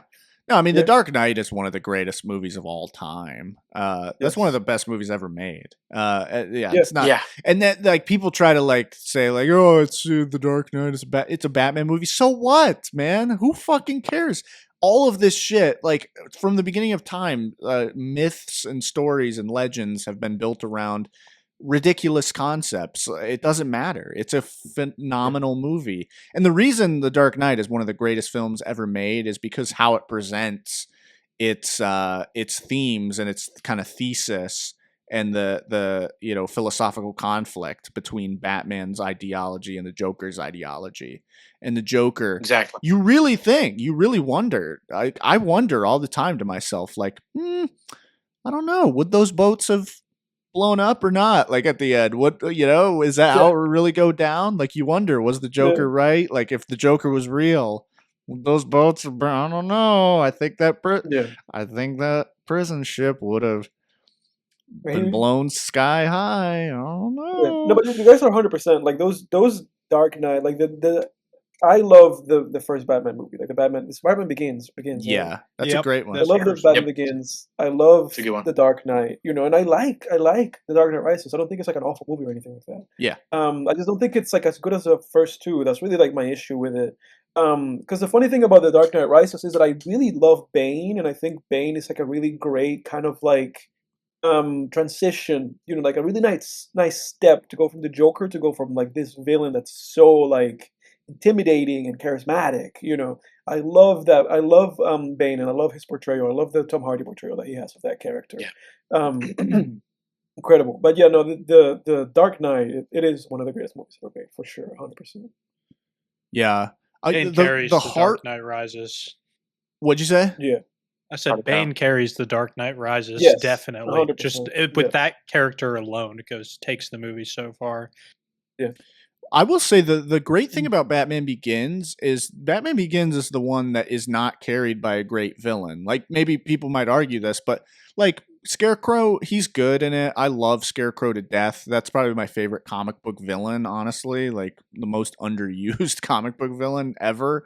I really want to see, I really hope Scarecrow pops up in the Matt Reeves universe, but he's whatever in that movie. He's a henchman. And then Ra's al Ghul, played by Liam Neeson, he's good, but he's no Heath Ledger's Joker and he's no Tom Hardy's Bane. Like, nobody says, when you talk about Batman Begins, nobody really talks about them. But what carries Batman Begins, I think, is like Katie Holmes and the relationship between Bruce Wayne and Rachel. And I hate, dude, as much as I love The Dark Knight, I hate that Katie They Holmes. recast it. I hated that they had to do that, dude. Because I Yeah. know it was some Yeah. kind of conflict. She just couldn't be in The Dark Knight for whatever reason. I don't Yeah, they remember got why. Maggie Gyllenhaal took over that role. And she did great. Like that, she Okay. really felt like she just was like possessed by Katie Holmes in that movie. Like they did a great job. She did a fantastic job of just bringing that character, picking right up where. You forget that. You forget that happened in those movies. Yeah, and it just, I'm like, man, if we could have only gotten just that synergy, of Katie Holmes coming from the Batman Begins and then going into The Dark Knight and interacting with Heath Ledger's Joker, that would have been incredible, man. Just to, like recasts always bugged me, man. I hate recasts. Yes. Like even in Same. Take a Shot, Better Call Saul, when Edward, remember in the final, Lucas, you remember too, in the final season of Better Call Saul, they recast Jeff, the cab driver. Mhm. I hated Mhm. that, dude. I was like, fuck, man. Why'd you have to do that? Like, and I get it. It's just real life conflicts, but it just, Yeah. just recasts It's rough, suck, dude. man. That bothered me. That even bothered me like with dubbed like shows. Like Yeah. if they recast like a voice actor, that would bother the heck out of me. Yeah. Yeah. But I want to throw in another series in here. I want to throw in the Sam Raimi Spider-Man Yeah. trilogy. Yeah. Which I adore. It's my childhood trilogy of movies. Yeah. It's almost perfect. Incredible. Yeah, incredible. It was Spider-Man 2 was the Dark Knight of its time, with Dr. Octopus and everything. Yeah, that's like the one that came to mind immediately. I was like, Spider-Man. And I've been wanting to like rewatch those movies. Because every time I rewatched them, I get a little bit more love for the third one, which is honestly kind of how I felt now talking about The Dark Knight Rises. I'm like, maybe I should rewatch that movie because maybe I could enjoy that movie more now, just accepting it for what it is, which before I was kind of like, but yeah. Yeah, it kind of honestly, that's like a big difference between watching movies as a kid versus as an adult. I think one big difference, one thing that you get as an adult that you don't have as a kid is a sense of a movie's pacing. I think that was something that really struck me when we were watching Revenge of the Sith last episode. It was the pacing. I was like, the pacing is so weird to me now as an adult versus as a kid. Pacing, you don't notice pacing as a kid, I don't think. No. Time is different. Everybody talks about that, how time is weird as a kid. And it's no different with films. Like Spider-Man 3, that's one of the big problems of that movie is pacing, just how they tried to cram so many villains in, and the pacing is just odd, man. You got to go from Harry to Sandman to Venom, back to Sandman, back to Harry, back to Venom. It's just like, fuck, it's dude. Funny though, thinking that these movies are made for children. Yeah. Like when you think about it, it's like, oh, those are kids' movies. Like when I was a kid and I watched those movies, I was like 10 out of 10. If you would have asked me like, what's your favorite movie? I would have been like Spider-Man 3, or some shit like that. I loved Spider-Man 3 when I was younger. Yeah. Yeah, but like now it's like, oh, Spider-Man 3 has flaws and it's weirdly paced, and there was too many villains. But it's like it's funny that you say that it's like when you're a kid you have this kind of more warped sense of time. Yeah. Because then it's like everything's fantastic. You love everything. Yeah. Yeah, it's like when a movie's content. Exactly. Yeah, when a movie's main great. issue is pacing, it's like you don't notice it as a kid. And yeah. But yeah, like I agree. The Spider-Man series is great. On YouTube, you should put when you upload this video on YouTube, put it made for children. Oh yeah, I always get whenever you have an upload, it's like, is this video made for kids? Certainly fucking not with film tangents. Yeah. But from this episode onward, we're making kids content. We're gonna rebrand the show. And Lucas is not allowed back on because of it. The way, oh god, what if we did that like WWE did, where they're like, oh, we're TV PG now, and it's like, oh, guest host Pee Wee Herman. You're like, fuck you say to me, you little shit. But lost our kids right in there. Yeah, I was gonna throw in Mission Impossible. The Mission Impossible movies are. Oh, those are great, and they only get. I was thinking, those. I cannot wait to see. We're gonna have to go see that new one, Jake. Yes. Oh my god. I think that new one's gonna be great. Yeah, dude, that's gonna be awesome. I have to say, I've not seen all those movies, but like the more recent ones that I have seen, like it honestly is surprising how like well that they still make those movies for how long it's been going on, because a lot of times things really like Marvel, I mean, it's freaking dry out here for me. Mm-hmm. I mean, we can open that can of worms as another series, but like a lot of those things that just like just go on and remake and whatever, but Mission Impossible is great. Well, the thing with Mission Impossible is that they found Tom Cruise found his soulmate in the 5th Mission Impossible movie. So that's what happened. Because the thing with Mission Impossible was that the first Mission Impossible was directed by Brian De Palma, famous for making the what's the name of the movie? Carrie, Scarface, Carlito's Way. Scarface. Yeah, so he's famous for making Scarface. So that's the guy who made the first Mission Impossible movie. And so then the second Mission Impossible movie was made by a different guy. De Palma didn't come back, So then the second one was made by John Woo, who is a very famous, I think, Hong Kong director. Either Hong Kong or China, I'm not sure. Forgive me, listener. It's like John Woo made the second one, and then was Hong Kong. The first Mission Impossible and the second one are completely different. The second one is just full of this like random like action stunts and flying doves. Like it's ridiculous. Yeah. And then the third one was directed by J.J. Abrams. And so again, it was just a complete tonal shift from the first and second one. It was J.J., the same guy that directed the fucking first and last Star Wars movies. And then the fourth one, which is great, was directed by what's his name? Brian, something Brian. The guy who made the the Impossible movies, like the Disney Pixar Impossibles, the Impossibles Oh, 1 and Brad 2. Bird. Brad Incredibles? Bird.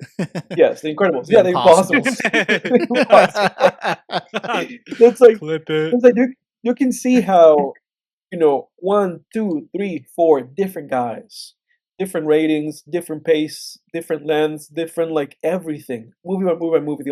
The only constant was Tom Cruise, you know. And then from the fifth movie onward, it was Christopher McQuarrie. Is that how you say that guy's last name? Whatever. Like he made a movie with Tom Cruise called Jack Reacher. And I think Tom Cruise was like, dude, you have to make every movie with me moving forward. And so he was the guy he's made every Mission Impossible movie since that. So it's like that's what Ah, happened to the Mission Impossible movies. Like they found their guy.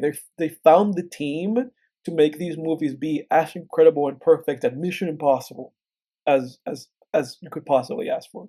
So that's what happened. So we're in this renaissance of his films.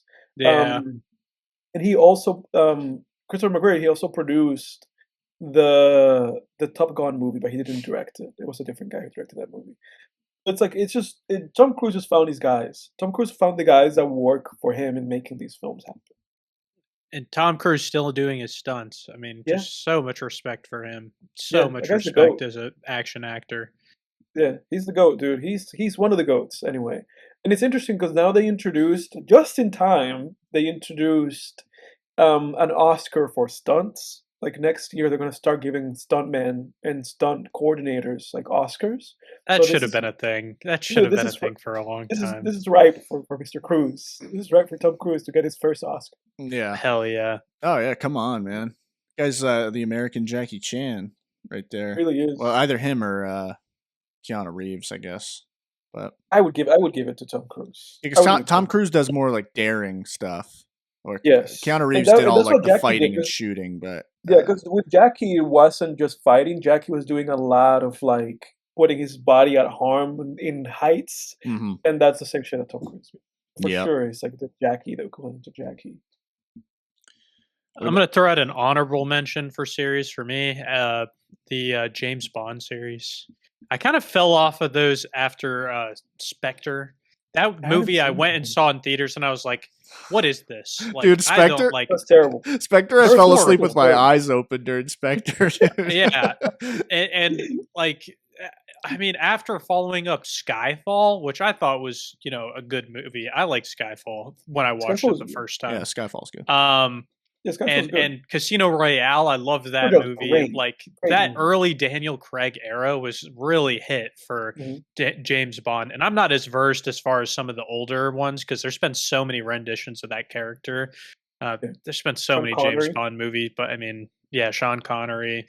But I mean, that's just like a constant series that But Mhm. before kind him, of it was I Pierce like. Brosnan, right? Before Let me see. I got it Daniel Craig. pulled up. Pierce Brosnan. Pierce Bronson. Yeah, I've seen Yeah. like one of the Pierce Bronson ones. I saw Die Another Day with him and Halle Berry, and then I've seen the Daniel Yeah, Craig that's right. ones, and I think that's it. Like I haven't seen any of the old James Bond movies. But I haven't seen any of them past Spectre. Like it's same as you, Jack. Like, and it's sad because Spectre was made by Sam Mendes, the same guy that made Skyfall. Like they brought him back, and then it Yeah. wasn't done. It's terrible. I saw and the last one. There's only one more. No Time to Die is the latest one. I of want that. to. I want to see it because that one was Saw that directed by Joji Fukunaga, the same guy that made True Detective. So I do want to. It's still in my watch list to watch that one, but I just haven't gotten to it. Yeah, No Time to Die is okay. It's all right. It's not. I'm sure. I think it's better than Spectre, but it's not like it's not as good as Skyfall. I don't think. Yeah, Definitely just not funny, it's Casino just like- Royale. Casino Royale is Yeah. amazing. It's just a tough time. I feel like for those movies because Mission Impossible is having a renaissance. Because I Yeah. feel like in the late 2000s and the early 2010s, like I feel like those James Bond movies were doing great because there was like this void. Mission Impossible was not delivering at all. And now Yeah. that Mission Impossible is back and everybody's like, Mission Impossible is the spy. And great you had movie. John Wick overlapping with that Exactly. as well. Yeah, Yeah. it's Another rough. series. It's rough Yeah. for the old 007, dude. Yeah. I mean, I don't care that much about James Bond. Like, I don't Neither do I. have much. There's nothing pulling me really to watch like the Sean Connery ones and everything. It doesn't seem like they'd be that. I don't know. It's just not. I'm not Just huge cookie. on They're this. just like cookie silly movies. They're just Yeah. cookie ass movies. Yeah. Yeah. They're Doctor like, No, Mr. Goldfinger, like, whatever. Who cares? Fair enough. And now, Mr. Powers, we're going to put you in a. Yeah, dude. Yeah. Austin Powers. We're going to have what does he say? We're going to have you. I'm going to have you killed by sharks with freaking lasers on them. I don't remember. Yeah. It's fucking Yeah. get Austin Powers. Austin Smith. Okay. Any other franchises? Any other movies? Lucas, anything else you can think of? I think if I had to have three, obviously one of them would be like the Batman's, the Begins, Dark Knight Rises. I think these are unranked, by the way. I think probably one of my second favorites would be the trilogy of what is it, Unbreakable, Split, and Glass. I don't know if you guys have seen those. I really like those movies. Yeah, we saw Unbreakable on the podcast, and I think Jake, you've seen Split, right? Yeah, I saw Split. Split's all right. I don't like Unbreakable. Jake's not an M. Night Shyamalan fan. Oh my god, M. Night Shyamalan, dude. Why? So you're a fan of those ones, Lucas? I am. I have the Beast from Split. I have a Funko Pop of that. Oh really? Nice. Yeah, I do. Hell yeah. And then I guess if I had to say a third, I probably would go with the John Wicks. I really like those movies. Yeah. I remember. I mean, when I watched those movies, it was a little while ago, but I watched them with my dad. So it's kind of like, I mean, obviously they were great movies, but I also kind of had like a whole watching them with my dad. It was a nice moment. So those movies definitely hit the heart for me for sure. I really like those a lot. Those are good. See the trailer for Ballerina? I don't know about that. I don't know about all that, man. Did you guys see that trailer? No, I haven't watched the trailer. No. They're doing like Ana de Armas is playing the main character. I heard about that. I don't want to. I don't have any interest in that. That's I never saw that movie. I never saw that movie Atomic Blonde either with Charlize Theron, and that movie has less of like a leap. Charlize Theron is like such like a kind of like a fierce like woman. Mm-hmm. Ana de Armas is just not like a very intimidating person. No. I don't think I'm gonna be showing up for those. So No, it doesn't. It just looks very cookie cutter. Like it looks like they're turning John Wick into like a cinematic universe, and they're bringing him back. He's in the trailer, so it takes place. I think it takes place between 3 and 4 or 2 and 3. I don't know. Of course. It doesn't matter. Spoilers, everybody. We jump like 15 seconds from here. It doesn't matter that you killed the guy. Yeah. Doesn't matter. It's like you can kill John Wick in 20 movies, and it's like, oh, but you can make movies. You can make movies before. Oh, you can make the movie before the first movie. It's like, oh god, man. It's like, man, yeah, this shit's terrible. Yeah, get the blind guy and make a whole series out of him from John Wick 4. I don't know. This is terrible. This is terrible. Yeah, terrible. When they start milking stuff, it just never goes well, man. Why can't we do that? Why can't we have I don't understand what the problem is. What is the fundamental issue? I mean, I'm saying this before the movie's even out, but it just doesn't look good. What's the issue? Why is there a problem with having like a sandbox universe and then people plugging stories in? Why are those never good? It's like they're just not. They always just fall off and become parodies of themselves. I don't know, man. Because it's money, man. Because when you get these John Wick movies, at least they start with an identity of their own, and then everything else is like, well, we just have to keep making this. But Keanu Reeves is not the star anymore. It's just this other person. The people who made this movie are making other movies. Let's get Joe Schmo and Billy Vanilli, and let's get you guys write the movie. And Ana de Armas is popular. You star in the movie. Here's $100 million. Wow. Yeah. What about the Mad Max series? Those are hit or miss. I think the first Mad Max is kind of boring. The second one's great. That one's great. I haven't seen the Thunderdome one. I have not seen that one. And then Fury Road's awesome, and then Furiosa. Furiosa. Ugh. Okay. we did that I was one about to together. say it, man. What about you, Luke? That one's What? so bad. Oh yeah, it I stinks. agree. We agreed. Like we didn't like that movie. No, Yeah, we Furiosa did that was last awful. season. I'm not gonna lie. No, it's terrible. Yeah, we did that one last season. Yeah, it wasn't good. That was A disappointing. case in point to what we were talking about, trying to take, sandbox, let's go back before and do something that doesn't need Yeah. to be done and nobody asked for or wanted. Yeah. But I mean, I like the like style of those movies. The just the desert landscapes, the just the on the road scenes, like just the absurdity. Like Mad And Max they, really carved out just a genre for themselves. yeah, and they've remained pure because even when they miss, like at least it's like the same. Like it's George Miller, it's the same guy that made the first one. He's made all of them, so it's like even when they're bad, you still have that. You still have the presentation and the effort. So there's at least there's that with those movies. Like the same one guy has made all five of them. That at least feels like nice. Yeah. What about the Alien franchise? What's your takes on that one? That was going to be an honorable mention for me. I was going to mention that later Did you on. get to your third one, Say what? Lucas? Lucas, did you get to like the? Because I remember you said you had three like franchises. So it was a John Wick one, right?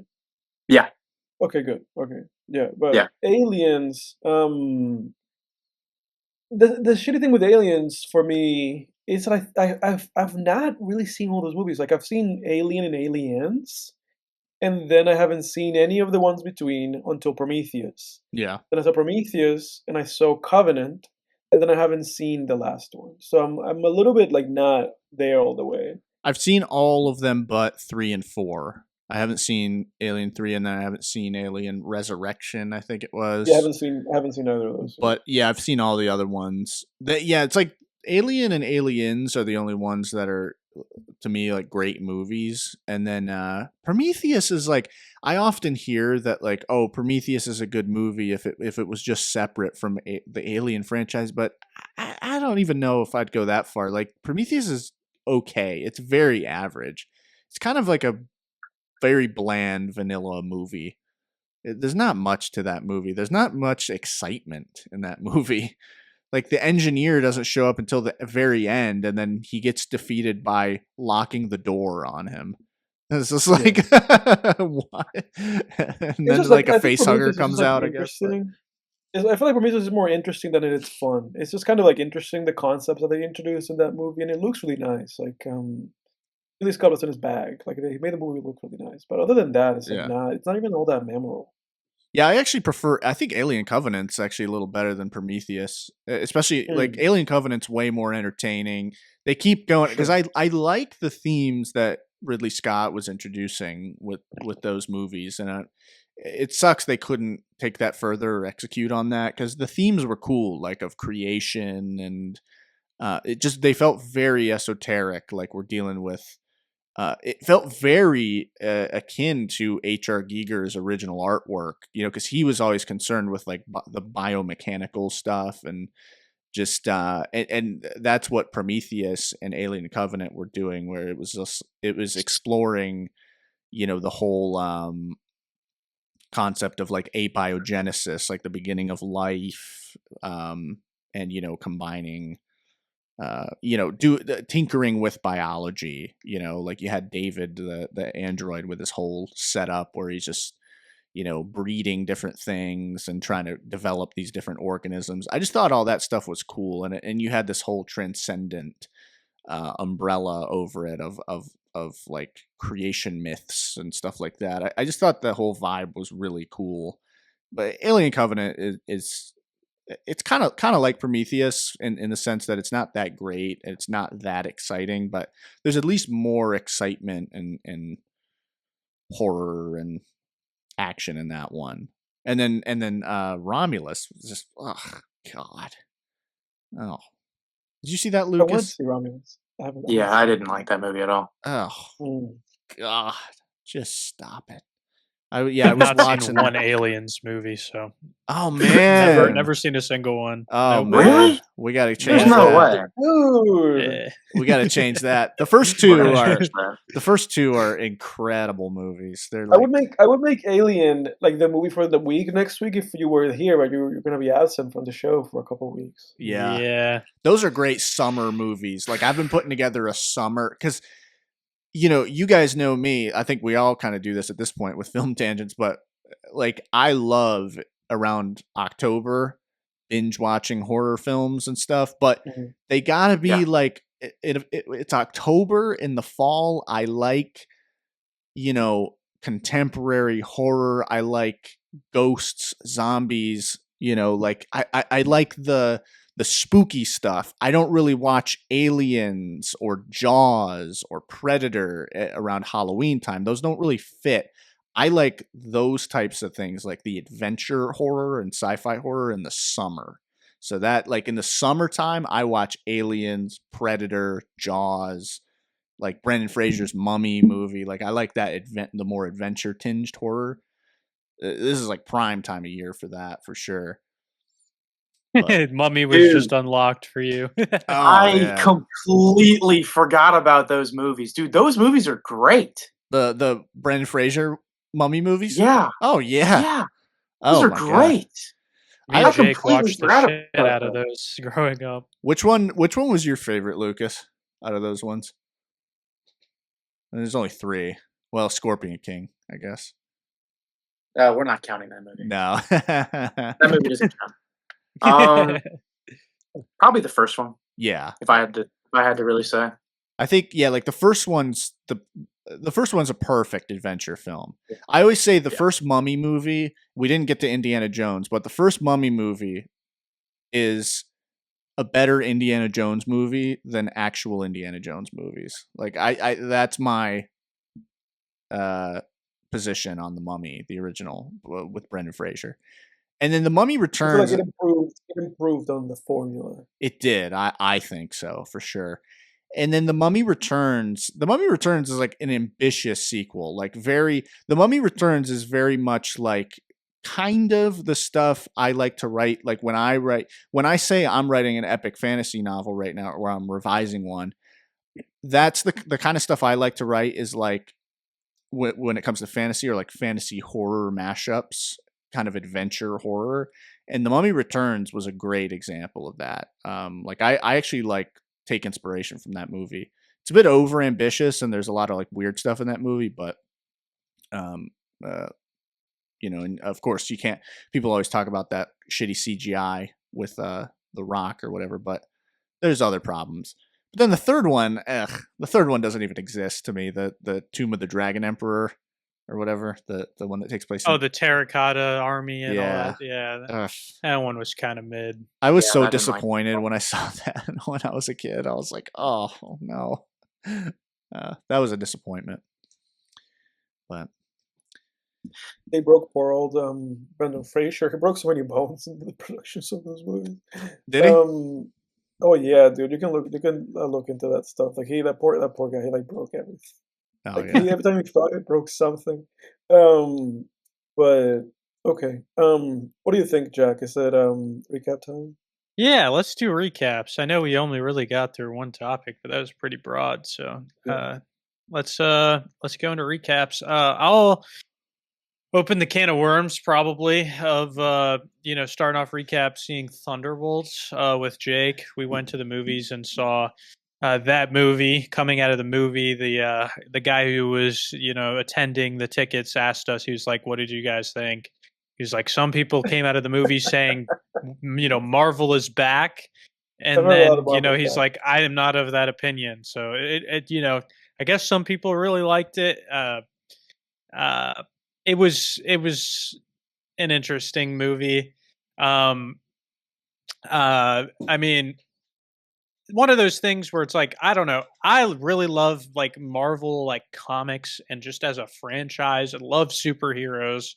Like, so I'm not mad at like taking characters that haven't been explored. There's so many Marvel characters that haven't been explored, and like, trying to do a movie of it.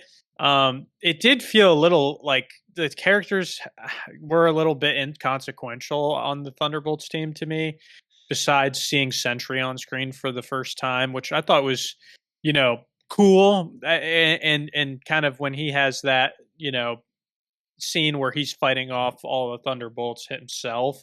I mean, you really get to kind of see what that character is capable of and how kind of all powerful he is. And, as he transfers into Void, uh, you know, even more so how terrifying a power like that can be.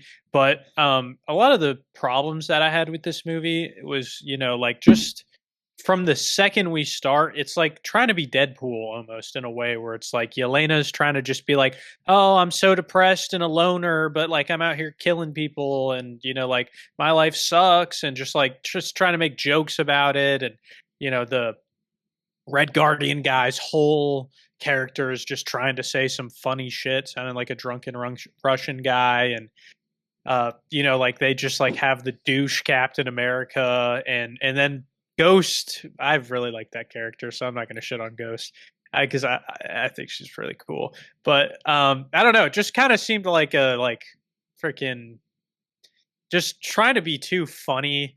Like I really wish Marvel would take themselves seriously a little bit more. Like it's just become to a point where it's just like we're just going to do what we think will sell the most and we don't give a shit about, what the actual product is. That's how I feel about it. And then, Jake brought up this point about so if you want to run with it, but like kind of like the, meaning behind like trying to tie themes into like mental health with Void, having that moment where he's kind of stuck in his own mind and down in the dumps. Do you want to take that and run it all with it, or? Yeah.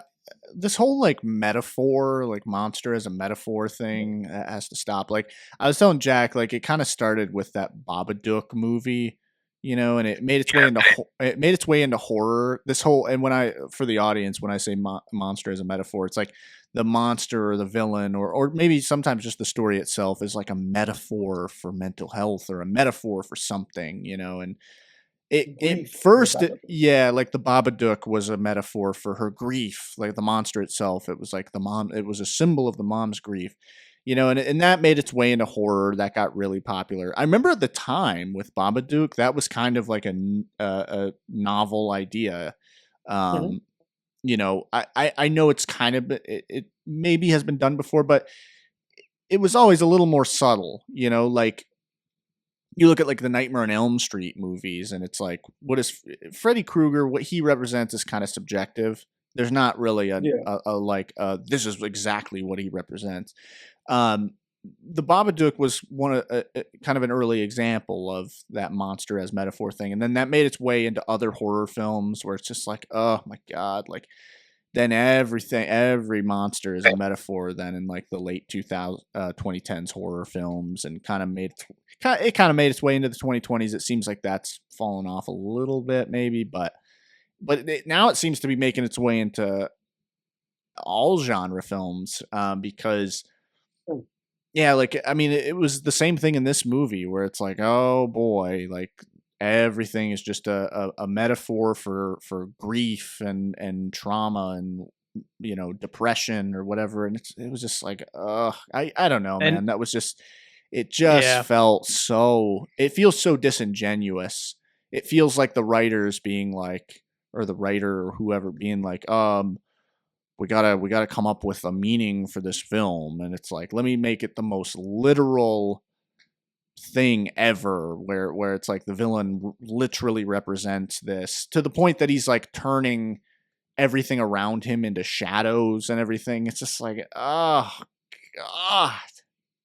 Yeah, and I'm not as mad about that last point because that's just kind of who Void is as a Sentry Void is as a character. So like to some degree, like it's unavoidable if that's just what your character is at its core. I didn't know but that. Like, yeah, that's just kind of like who he is canonically. But like you can't really but it's like really like you can't like try to make those points at the expense of like the actual movie being good. And I felt like that movie definitely did that. Like I felt like it was good up until the point where they escaped, that vault or whatever it was out in the middle of nowhere. I enjoyed the movie up till that point when they leave there. Like I thought it was like there was some fun. Yeah, you're like making faces at me, Lucas.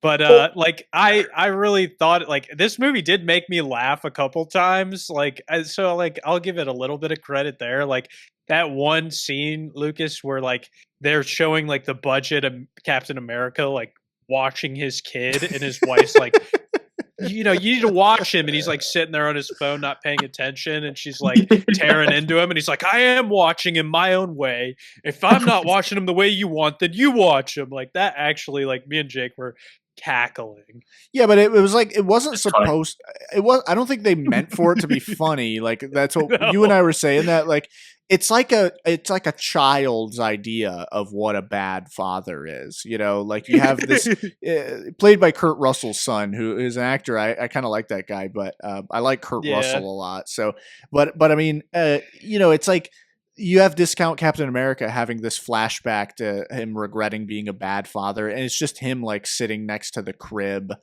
on his phone and the kid's like crying. And it's just, it's like the screenwriters. It's like the screenwriter is like, I guess what's like a bad dad? I guess it would be a guy who's scrolling on his phone when he's supposed to be watching the kid. It just feels so disingenuous, man. And yeah, like man, I don't know. The plot was just kind of whatever. It was like, oh, she sent these people to kill each other, and now they're teaming up, and it just felt like they didn't have that much chemistry. I don't know. All the characters were cardboard, man. They were just cardboard. Like, Florence Pugh's character, Florence Pugh is like sleepwalking her way through this shit, first of all, too. I mean, God, I don't know. Bucky was such an L too. Like he did. I mean, he had that one scene with the motorcycle. I was like, oh, he's the Winter Soldier. Like, cool. And then it's just like, other than that, you did jack shit and fuck all. It was terrible as like a politician. Like, didn't really do anything of consequence there. And then like just kind of gets absolutely steamrolled. Yeah, and then like, that funny scene, that one scene was actually hilarious too, when they like save the wreckage of the building falling down, and then they're like, people are like cheering, and then all of a sudden like the girl just like disappears. Like I was like, that was so weird. It just feels so disingenuous. Like that is the word I would use to describe the movie. It just, everything feels so disingenuous. It just feels like a half-hearted attempt to like give us some weird metaphor about depression and mental health. It just doesn't feel like it comes from any sort of honest place whatsoever. The action scenes were boring and not well choreographed. The villains, you have Sentry, which like his motivations just turn on a dime, and it's just like, what is going on? Is this guy good or bad? I don't get it. I understood when she zapped him and he becomes that horribly designed shadow version of himself. I got that, but before that, it was like, well, he's just Bob, but then he's like helping them out, but then Julia Louis-Dreyfus takes him in and is like, be my bitch, and he's like, okay. What? Why? And then yeah, and like Julia Louis-Dreyfus, like she's a great actress, but like that character just, it's like a South Park villain. It's like, what? Like, what is this? I don't know. Just I don't even know what. I'm jumping all over the place with my criticisms of this, but I'm going from like big issues to small issues. But I just don't. I don't feel. It just doesn't even feel like it deserves like a full on breakdown. Like it just wasn't. It was just whatever, man. And like, yeah, like you could picture a movie, because at first, like in the first 30 minutes, I'm like, oh, this is gonna be like some kind of John Wick type thing. But then it changes. It turns into it's one of those movies where, the classic saying, this movie doesn't know what it is. It's like very much that. You could imagine a better version of this where they just go full on, like, let's just do a John Wick type thing with these characters. I don't know, man. Whatever. I've never been a big Marvel guy anyway. Like I've never been that big on like superheroes. obviously I like the Dark Knight trilogy, I like the Raimi trilogy, but honest to God, like even at 14 when the Avengers came out, I was just like, whatever, man. Like I watched it, I was like, I don't know. Yeah, It's that's whatever. not my experience.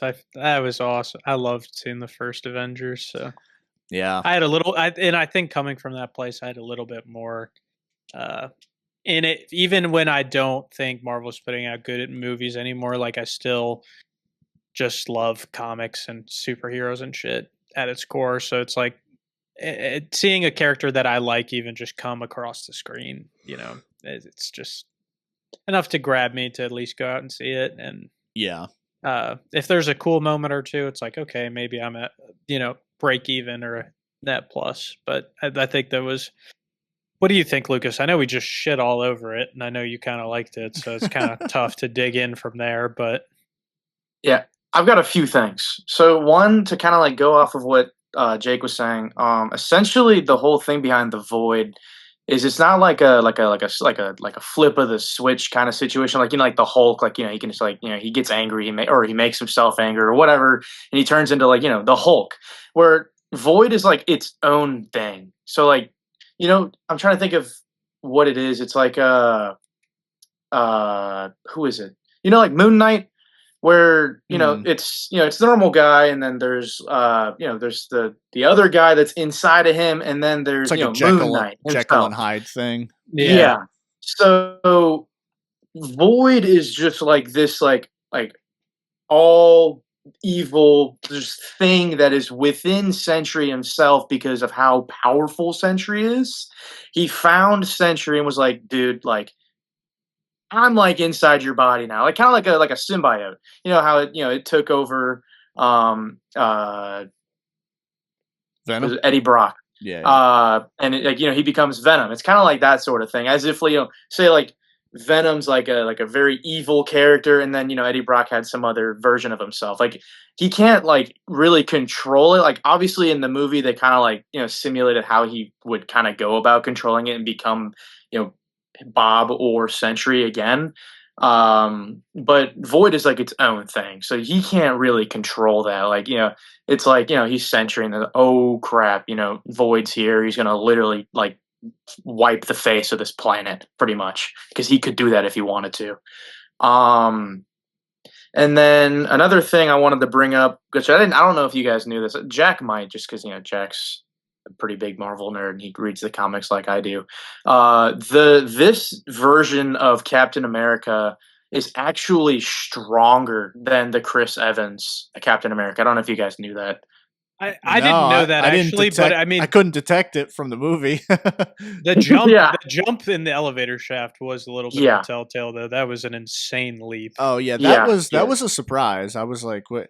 But that was the thing. I was like, what other indication? That came out of nowhere because I was just like, well, what the fuck? And all the characters reacted like they had seen him do something like that before. Yeah. I was like, what? I couldn't even tell. I had no sense of like what everyone's power levels were. Like like the main character, Florence Pugh's character, does she have superpowers or not? I have no idea. I don't think so. No. She's basically just a blonde version of Black Widow. I mean, they're basically I feel like essentially they're basically kind of the same thing. They are sisters. Yeah. But they are essentially kind of the same thing. She just is good at fighting, I guess. But so Walker is comically a lot stronger than the Chris Evans Captain America, which I think is really cool. They obviously didn't really showcase that much in this movie. You'd have to know about the comics to really understand that. If I'm not wrong, he was showcased prior, but he wasn't Captain America because he like killed some people or some crazy stuff. I don't really remember because there's been so many shows somebody in like in the street or something. And they took him out and we're like, nope, you can't be Captain America. Yeah, that's very Captain America like to murders. Yeah. Yeah. It's just like Batman. But I think that this movie, I wouldn't say, it's Marvel's back, like, holy crap, this movie was amazing. I would say that this movie is like probably one of the better stepping stone Marvel movies that we could have gotten because of what we're going to get from this movie. Yeah, we've got Sentry and Void. I don't. You got obviously. You guys know about Marvel movies. You guys definitely stayed for the end credit scenes. No, Uh, actually didn't you stay didn't? for the end credit scene. No, what happens? Dude, you had to. What happens after the Uh, credits? We forgot to look it up. Okay, so there's two of them. The first one is kind of funny. It's Red Guardian and all of the what are they called again? Thunderbolts are on like a cereal box. And he's standing there with the cereal box, and his handsome lady walks by, and he's like, "Oh, this cereal's great," or you get the point. He's I thought it was funny. But then the second one, the one at the very very end, which is going to tie into the new Fantastic Four movie that's coming out, it's showing them what? Fantastic Four does not look good. Oh, okay. I wasn't sure if I was like saying too much or whatever. No, you're good. It really doesn't. I'm not. I don't know. I don't really know what to expect. I'm hoping it's good just because I liked the original ones. But no. So it shows them jumping into this universe from theirs, from the past is essentially what this Fantastic Four is. It's like the past version or whatever, and it shows them jumping from their universe to the current one that we've all been in this entire time, which is huge because there's two different outcomes. One, they're running from something, and from something, I know Jack probably knows who I'm gonna say. It's Galactus. It's Galactus between the comics and the movies. He's just a world eater. He eats worlds. So either he ate their world and they're running from him and accidentally bringing him into this universe, or they're coming like trying to ask for help to defeat him. And I'm really curious at how they're going to depict that. I don't really remember comics wise which of those two alternatives it is. I think it's the world eating one where like their world's gone now, because he in the movie, in the trailer, he's there, like you can see him walking around and stuff like that in the trailer, which is really cool because he's huge, he's massive.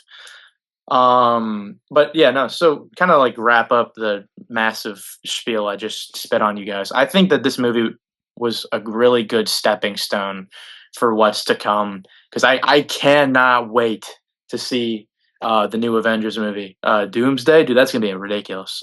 I'm pretty sure Sentry's in that one. I'm pretty sure they already released that he's gonna be in there, and I'm stoked to see how they kind of like do like a whole little like dance between Sentry and Doom. I don't know if like how they're gonna go with that. If they're gonna go comically, like I hope they do, or if they're gonna do the Probably Marvel not. thing, and if they're gonna do the Marvel thing and do their own garbage bullshit.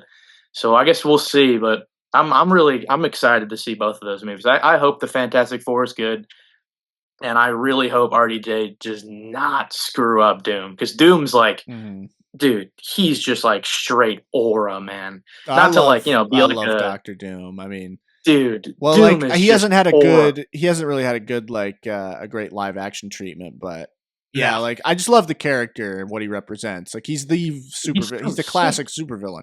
If you think Oh, yeah. supervillain, your Doom is like what pops in your head a lot of the time, at least for me. Oh yeah. Plus, I love Oh, MF Doom, the rapper. So that's another that's another thing. I like MF. Oh hell yeah, yeah. I could go on about that one, but that'll be another tangent. But yeah, Yeah. is Void? I'm not gonna go. Is Void go the ahead. guy in Venom? Was that the same guy?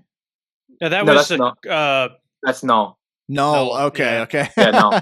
Gotcha. I was like, Which comically, I don't know if you want me to go on, Jack, if you want to wrap up or whatever, but comically, eventually there is going to be a mashup between Void and Null, which is going to be super super dope. Which I'm hoping they go comically with it, because it's awesome. Is that where the Null, Void, and Ben 10 came from? Those two combining? Anyone get that reference? No. Yeah, I'm just I kidding. mean, I'm kidding. No, Ben 10's like completely out of the realm. yeah, he's like not I think even Ben 10's teased to be coming next year into the MCU from really. an alternate. No. No, No. Oh yeah. I was about to say, like, I what? was like, What holy are you shit. talking about? Ben, You had me for like a second. I was like, what do you what? There's Ben, no way. I feel like Ben 10 would sooner go into like the DC universe because that's like Warner Brothers or whatever. Yeah. Right. Yep. yeah, But yeah. that would be yeah. That'd be interesting. Yeah, it would be. For But sure. I'm just gonna go ahead and just recap with that, and give Edward some time because if he had anything he wanted to talk about, I'm good as far as recaps go. Okay, I know that you gotta go, so I'm not gonna keep everybody. I'm just gonna like literally blast through the stuff that I've been consuming art wise the past few weeks. Albums wise, I'm gonna start with albums. I've been in the M's, so I've continued to make progress. I've been listening to Mac Miller. So I've listened today actually I listened to Circles, the 2020 posthumous album that was released on his behalf rather. It was produced by John Bryan, famously composer of the movie Punch Drunk Love, the Paul Thomas Anderson movie. So I listened to that today, and I thought it was fantastic. I really loved Circles. That's a good album. Circles feels like his peak. Like I listened to the Divine Feminine, and I listened to Swimming. So I have a long history with Mac Miller because I also listened to him like when I was like in high school. When he released like the Blue State Park or whatever. So Circles really feels like the peak of what he was trying to do, where he was trying to get, and it's just it feels criminal that was it for him. The song Circles, the song Good News, the song Woods, all fantastic songs if anybody wants to listen to them. I also listened to Mac DeMarco.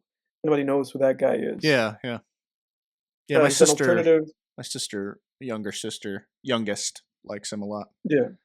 That figures. But yeah, Mac DeMarco. He is like this alternative kind of folk, just weirdo. He's just a very eccentric, kind of whimsical guy, but mainly like folk music, and singer-songwriter stuff. So I listened to him. I listened to Salad Days, This Old Dog, and another album. I listened to a few of his albums, but I'm not gonna go on too long. But Salad Days is great, 2014. If you want to give him a shot and see like what he's all about, listen to the song Salad Days by Mike DeMarco. And I thought This Old Dog, his 2017 album, I thought it was his best album. Almost every song there I like really, really enjoyed. Listen to My Old Man or listen to This Old Dog if you want to give that a shot. But that said, albums wise, in terms of movies rather, I think Anora. Yeah, I watched Anora. Dude, I did too. Um, I watched Anora too. What'd you think of that? Yeah, I watched Nora, and I loved it. I had a great time. It was super fun. Yeah. The only criticism that I have is that I thought maybe it was too long. I thought it was too long. The first half is too heavy. Like the first act of the movie is like 45 minutes long. It's like too much. It's like too heavy. It's too heavy. Other than that, I have no criticism to the movie. I thought that the acting was spectacular. I thought that after we kind of get going and the movie kind of goes into the inciting incident and things go from there, I thought it was fantastic. I have nothing but praise because I loved every minute of it. So much fun, so much laughter. I watched it with my partner and she and I had a blast. And maybe that helped me kind of feel better about the movie, but I loved it. I thought it was great. Talk about a movie that's carried by its performances too.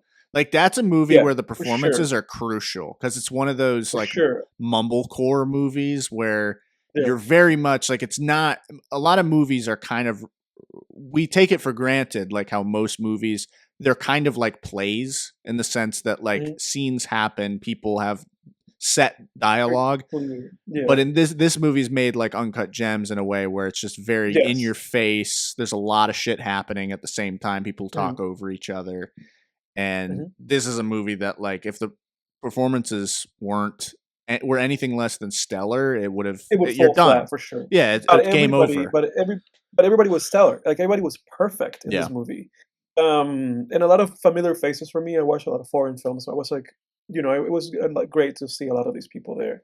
I loved it, and I love Sean Baker, the director. He's doing such great work. If you want to continue kind of digging into him, watch The Florida Project. Just watch kind of like his big breakout film from like 2017. Yeah, I still need to watch that movie.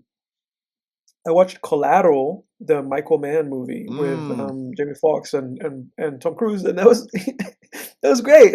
Was that your first Great, time? fun movie. It was my first time. Yeah, I hadn't Oh seen it. shit! Yeah, that's a good movie. Yeah, it was great. It was Good a movie. great movie. Great fun. I think Michael Mann. I feel like people usually just like go like, "Oh, Heat," Yeah. But this is now my third Michael Mann movie, and I've seen Heat, I've seen Miami Vice, and I've seen Collateral, and I love all of them. I think all of them are great, and I think all of them are worth watching and worth people's time. Not just Heat, like those other movies too. And then finally, this is the last thing. I watched my favorite director, most definitely of all time, is this guy by the name of Hideaki Anno. Jake knows. I don't know if I've ever mentioned that in this podcast before, but there's movies of his that I haven't seen yet.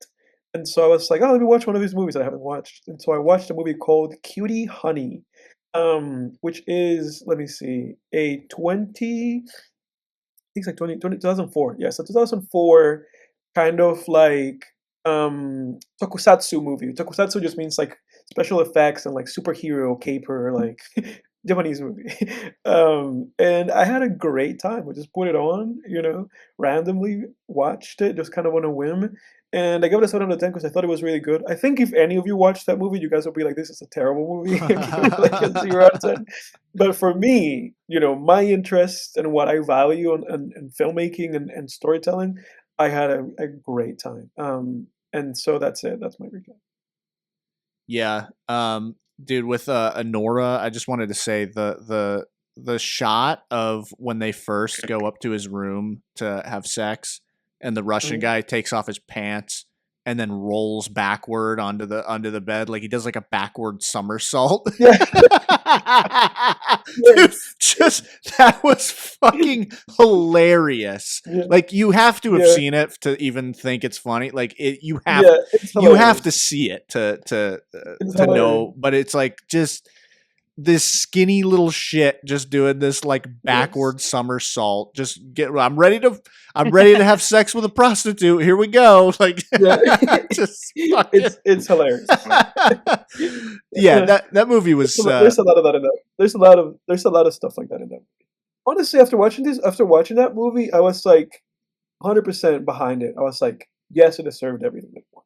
I thought it really deserved Best Actress, and I thought it deserved Best Picture. Because out of everything else that I've seen, all the Oscar contenders, like Conclave and Timothée Chalamet movie and all this holy horse shit, I was like, this is the best movie out of all of them. For me, that became very clear. yeah. I still need to see The Brutalist, right? We still got to watch that. Oh don't yeah, the we? fucking Brewers. Yeah, so that it's still one holdout. Yeah. For that. I definitely want to see that. It's just the length that keeps me from some of these great movies, dude. Like these 3.5 hour Yeah. movies, I just fucking avoid them, man. Is The Brutalist that long? Yeah. It's long. I ain't Long picking as it. hell. I ain't picking it for the podcast. I'll tell you that. Yeah, no, I try to Not stay away pulling a from jack. that. 3 hours is the limit. No. Yeah, like it's just man. I wish they could just make. I don't know. I know long movies have been in existence since cinema's birth, but We gotta watch them. yeah. But yeah, so my recap, I started reading the second of the Empire of the Vampire trilogy, Empire of the Damned. The third one is yet to come out. I think it comes out late this year if I'm not mistaken. It's going to be Empire of the Dawn. But I'm on Empire of the Damned right now. So far so good, liking it. Excited to see where it goes. And then unfortunately, because I know the other book that I was starting before a few episodes ago was Bad Man by Dathan Arbach, I think is his last name. The guy who wrote Pen Pal, and I had to put Bad Man down. I couldn't get into it, man. I got to like almost the halfway point, and I was just like, I can't do this. It starts off really promising, but it's no Pen Pal. Like Pen Pal is like a 10 out of 10 horror novel, and Batman, I couldn't do it, man. Just did not do it for me. And then as far as movies, oh shit, I gotta mention music real quick, Edward. I have been binge listening to the Griselda rap group. That's right. I remember that. So Yeah. I listened to. I'll be really brief here, but I'm just gonna. I listened to pretty much like all of Westside Gunn, Benny the Butcher, and Conway the Machine. I listened to like a ton of their albums. I've basically found someone's ranking on albumoftheyear.org, ranking of their discography, and I just kind of followed that. I took your recommendations, Edward, and then after filling those in, I went to this ranking and just kind of went down the list. He even threw in a couple of Boldy James projects in there too. I've listened to Boldy James. I've listened to a few of his projects too. I forgot about that guy. Yeah, he's good. I like him. Yeah, he's good. And he's good. He doesn't have Jay Worthy on this list, but Jay Worthy's good too. But yeah, what I have to say is this: like, at first, yeah, I don't know. It's hard to figure out where I want to start with them, but I'll just say that at first, Conway the Machine was my favorite out of all three. And then it was Benny the Butcher, and then Westside Gunn was like my least favorite for a minute there. Mhm. Now I've kind of been bumping a lot of Westside Gunn the past week. Something about something about him clicked. Boop, boop, boop. Yeah, something Yeah. about him clicked That's- for me that's where the I thing just about started Westside. really enjoying him. That's the thing about Westside. That with Westside, it's like once it clicks, you go like, ah, fuck. It's like the guy's like cocaine. And Yeah. And for me, my Griselda ranking is like it's Westside, Benny, and then Conway. Oh, okay. But on a given day, it's Benny because I love Benny. I love Benny much. Yeah. But yeah. Yeah, something about Conway the Machine, something about him. I think he's got to be the top still for me, but it might be like Really? Conway's great, dude. Yeah, he's awesome. I love Conway. I love Conway. Yeah, I guess I can't even begin to go through any of this material really, but yeah, like some of the albums that stuck out to me by Westside Gunn, I really liked his Fly God album. Yeah, he's got the Hitler Wears Hermes series. Those are great.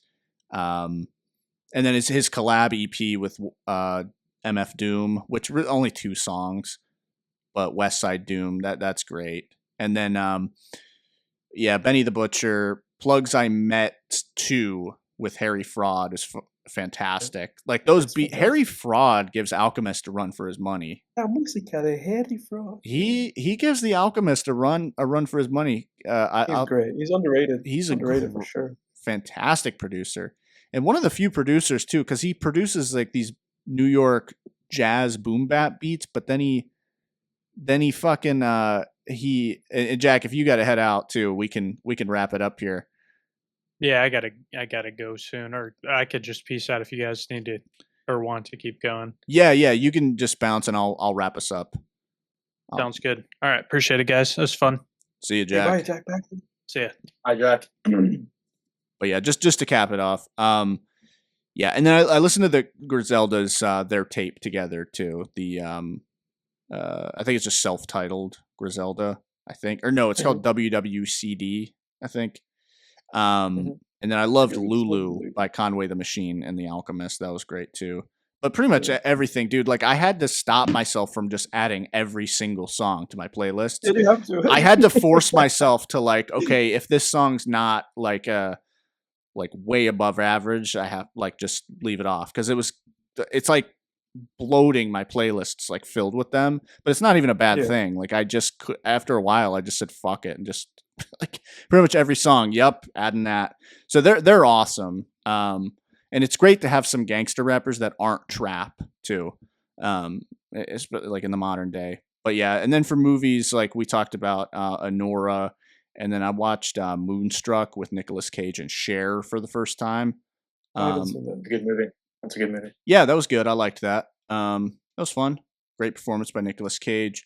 I rewatched Django Unchained on Friday night. That is an amazing movie. Yeah, so good. It was so much fun. I was like, I was trying to find like a good action movie to watch, and I just was like, sometimes you're like, man, I just want to watch something I know and trust is going to be good, so you just rewatch something. So I threw on Django Unchained. Fantastic. Great. Yeah. I guess one worth mentioning too is Assault on Precinct 13.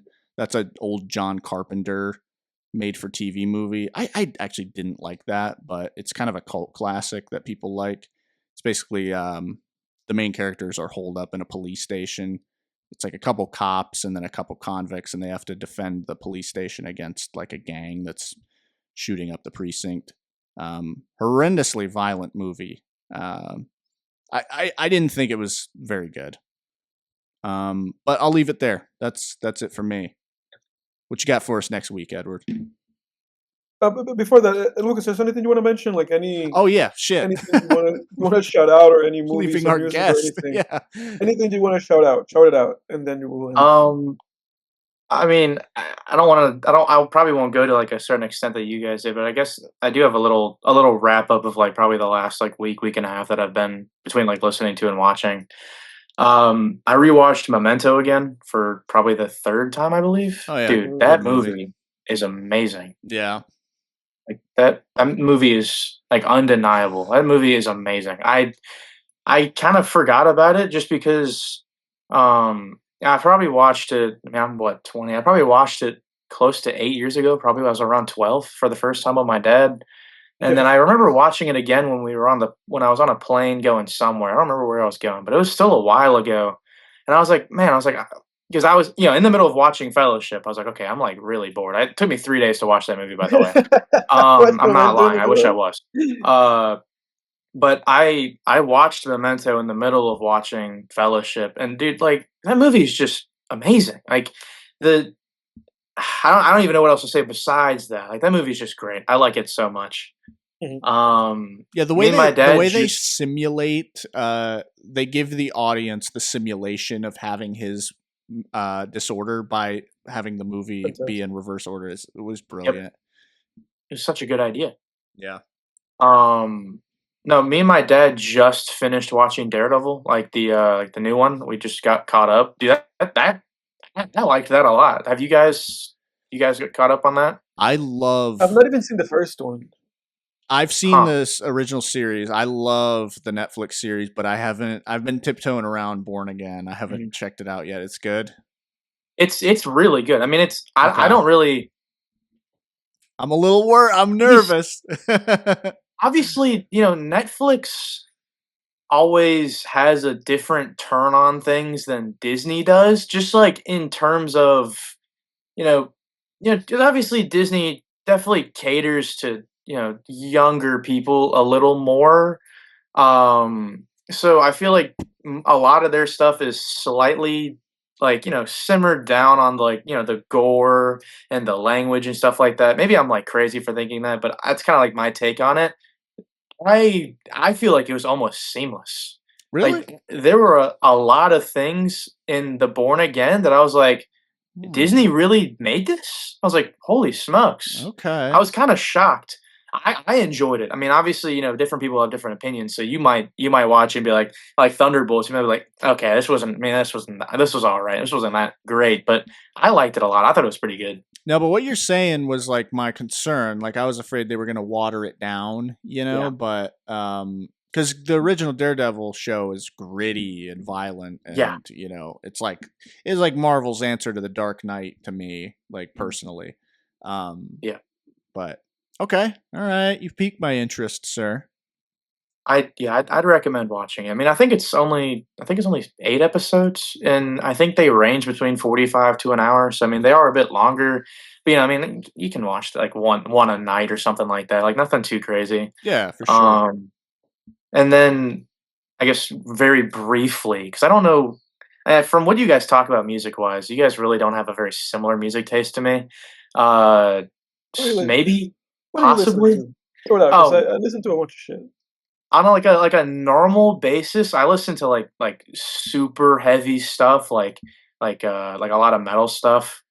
Like I kind of get more into like the sludgy metal and like the grind metal. Stuff that's a little more like fast paced, aggressive, like disgusting vocals. Like I don't know what it is, but like there's a lot of bands that I've found that are like not as popular that are like they really put like a lot into their music. It's like a lot more than just like like fast drums, fast guitar, and a guy like just sounded like he's like a frog or something.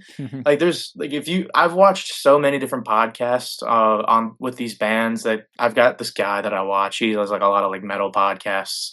He has a bunch of different bands on and stuff like that. And like listening to them talk about like the amount of effort and passion they put into like a lot of their songs it's it's different to me than something that's a little more normal. Like like I don't really know like what like a normal band you would throw out that's in like the metal area. I guess like Tool, Metallica, like Black Sabbath, that kind of stuff. Obviously, those are like great bands, but there's just something about this kind of stuff that I've been getting into that just really piques my interest more than that, to be honest. Yeah.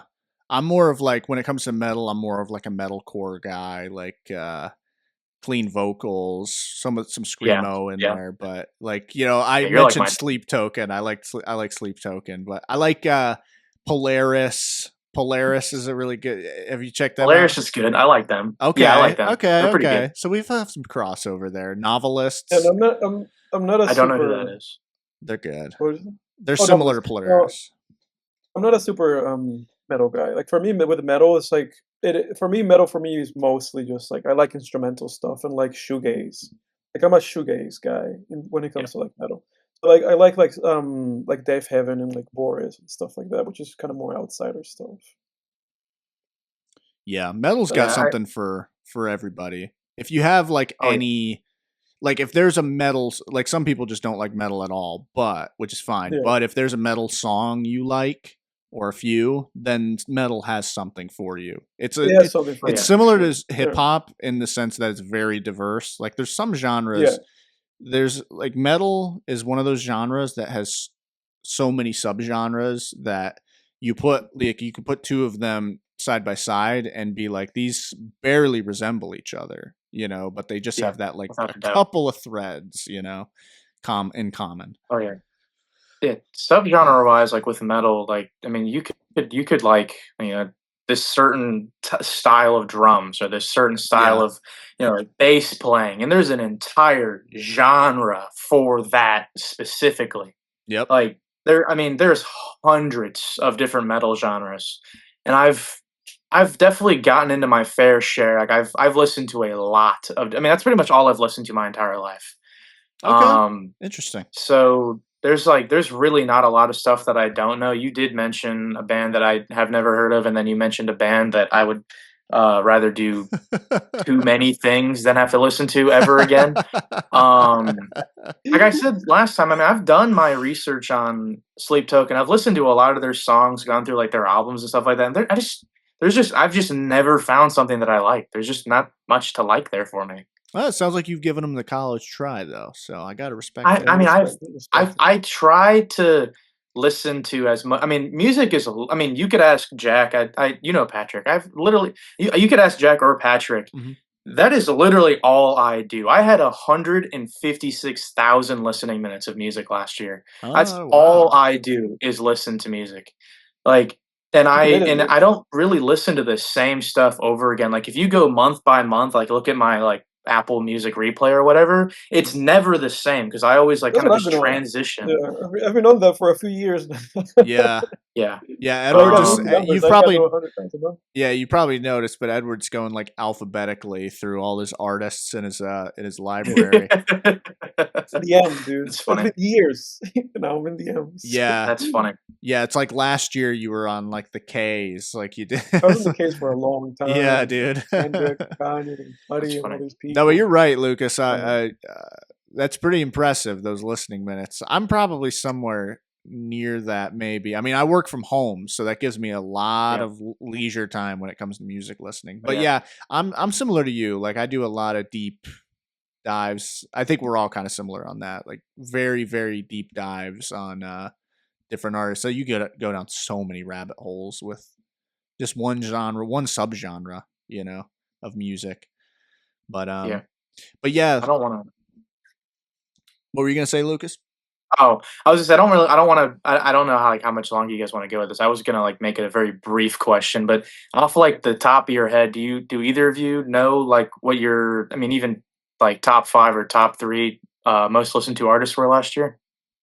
I had like I got mine. I had my Wrapped. Like I had that like music, Apple Music Wrapped, right? Yeah. I don't remember anymore. Like, cause it was just like whoever I was listening to. I think my number one might have been Kid Cudi, because I was just like stuck Ooh. at the case for a long Oh time, yeah. and I Bro, listened I to like all love his me some albums. Kid Cudi, dude. Yeah, I But love Kid I don't Cudi. know. I don't know anymore because I don't have that rap thing like on me. These But were my it was just like go ahead, Jim. It was just some random people though. yeah. Sorry, I didn't want to cut you off there. My top. These were my top. I'm a big hip hop fan. My top 5 were we'll go in descending order. 5 was 6. That'll be our honorable mention. Travis Scott. Oh yeah. 5 Freddie Gibbs. 4 3-6 Mafia. 3 Death Okay. Grips. 2 Kid Cudi, and then 1 Chief Keef. I'm a big Chief Thank you Keef for Okay. fan. Yeah. I thought it was number Okay. one for me for sure. I see you. I'm a very big That's Chief Keef respectable. fan. He's like, That's respectable. oh yeah, he's a great, because when he went underground, he started making a lot of great Oh yeah. experimental drill music. So Oh yeah. yeah, I like him a lot. But He's great. yeah, well, let's wrap it there, dudes. Lucas, thanks for joining us again, man. This was Of course. awesome. Yeah, you're a pleasure to have on, and yeah, I we'll appreciate you we'll guys. definitely be bringing you back in the future, man. We got to have you We're gonna back fire for Jack. yeah, right. That was the last of Jack. This is Jack's last episode as co-host. yeah, you're his replacement. No, but yeah, come back anytime, man. That was this has been fun. Yeah, I mean, I have a lot of fun doing this. I mean, if there's ever you guys are like, oh, let's have Lucas on. I mean, I'll be there. I mean, I really enjoy doing this. This is a lot of fun. Awesome, That's man. good to know, dude. No, good. Glad you enjoyed it, man. But yeah, for next week, we'll bring you back Oh, again. go ahead, Jim. Oh yeah, give us what's next week, Edward. First, we're gonna have a movie. I have to think about it. I want us to get into kind of more of the summer feel. So I'll text you and what it is because I haven't figured it out. Yeah, just let me know. Yeah. All right, boys. That's it. Thanks, audience. Thanks for listening. Like and subscribe. Next time on Film Tangents, we're out. Everybody, see ya. See ya.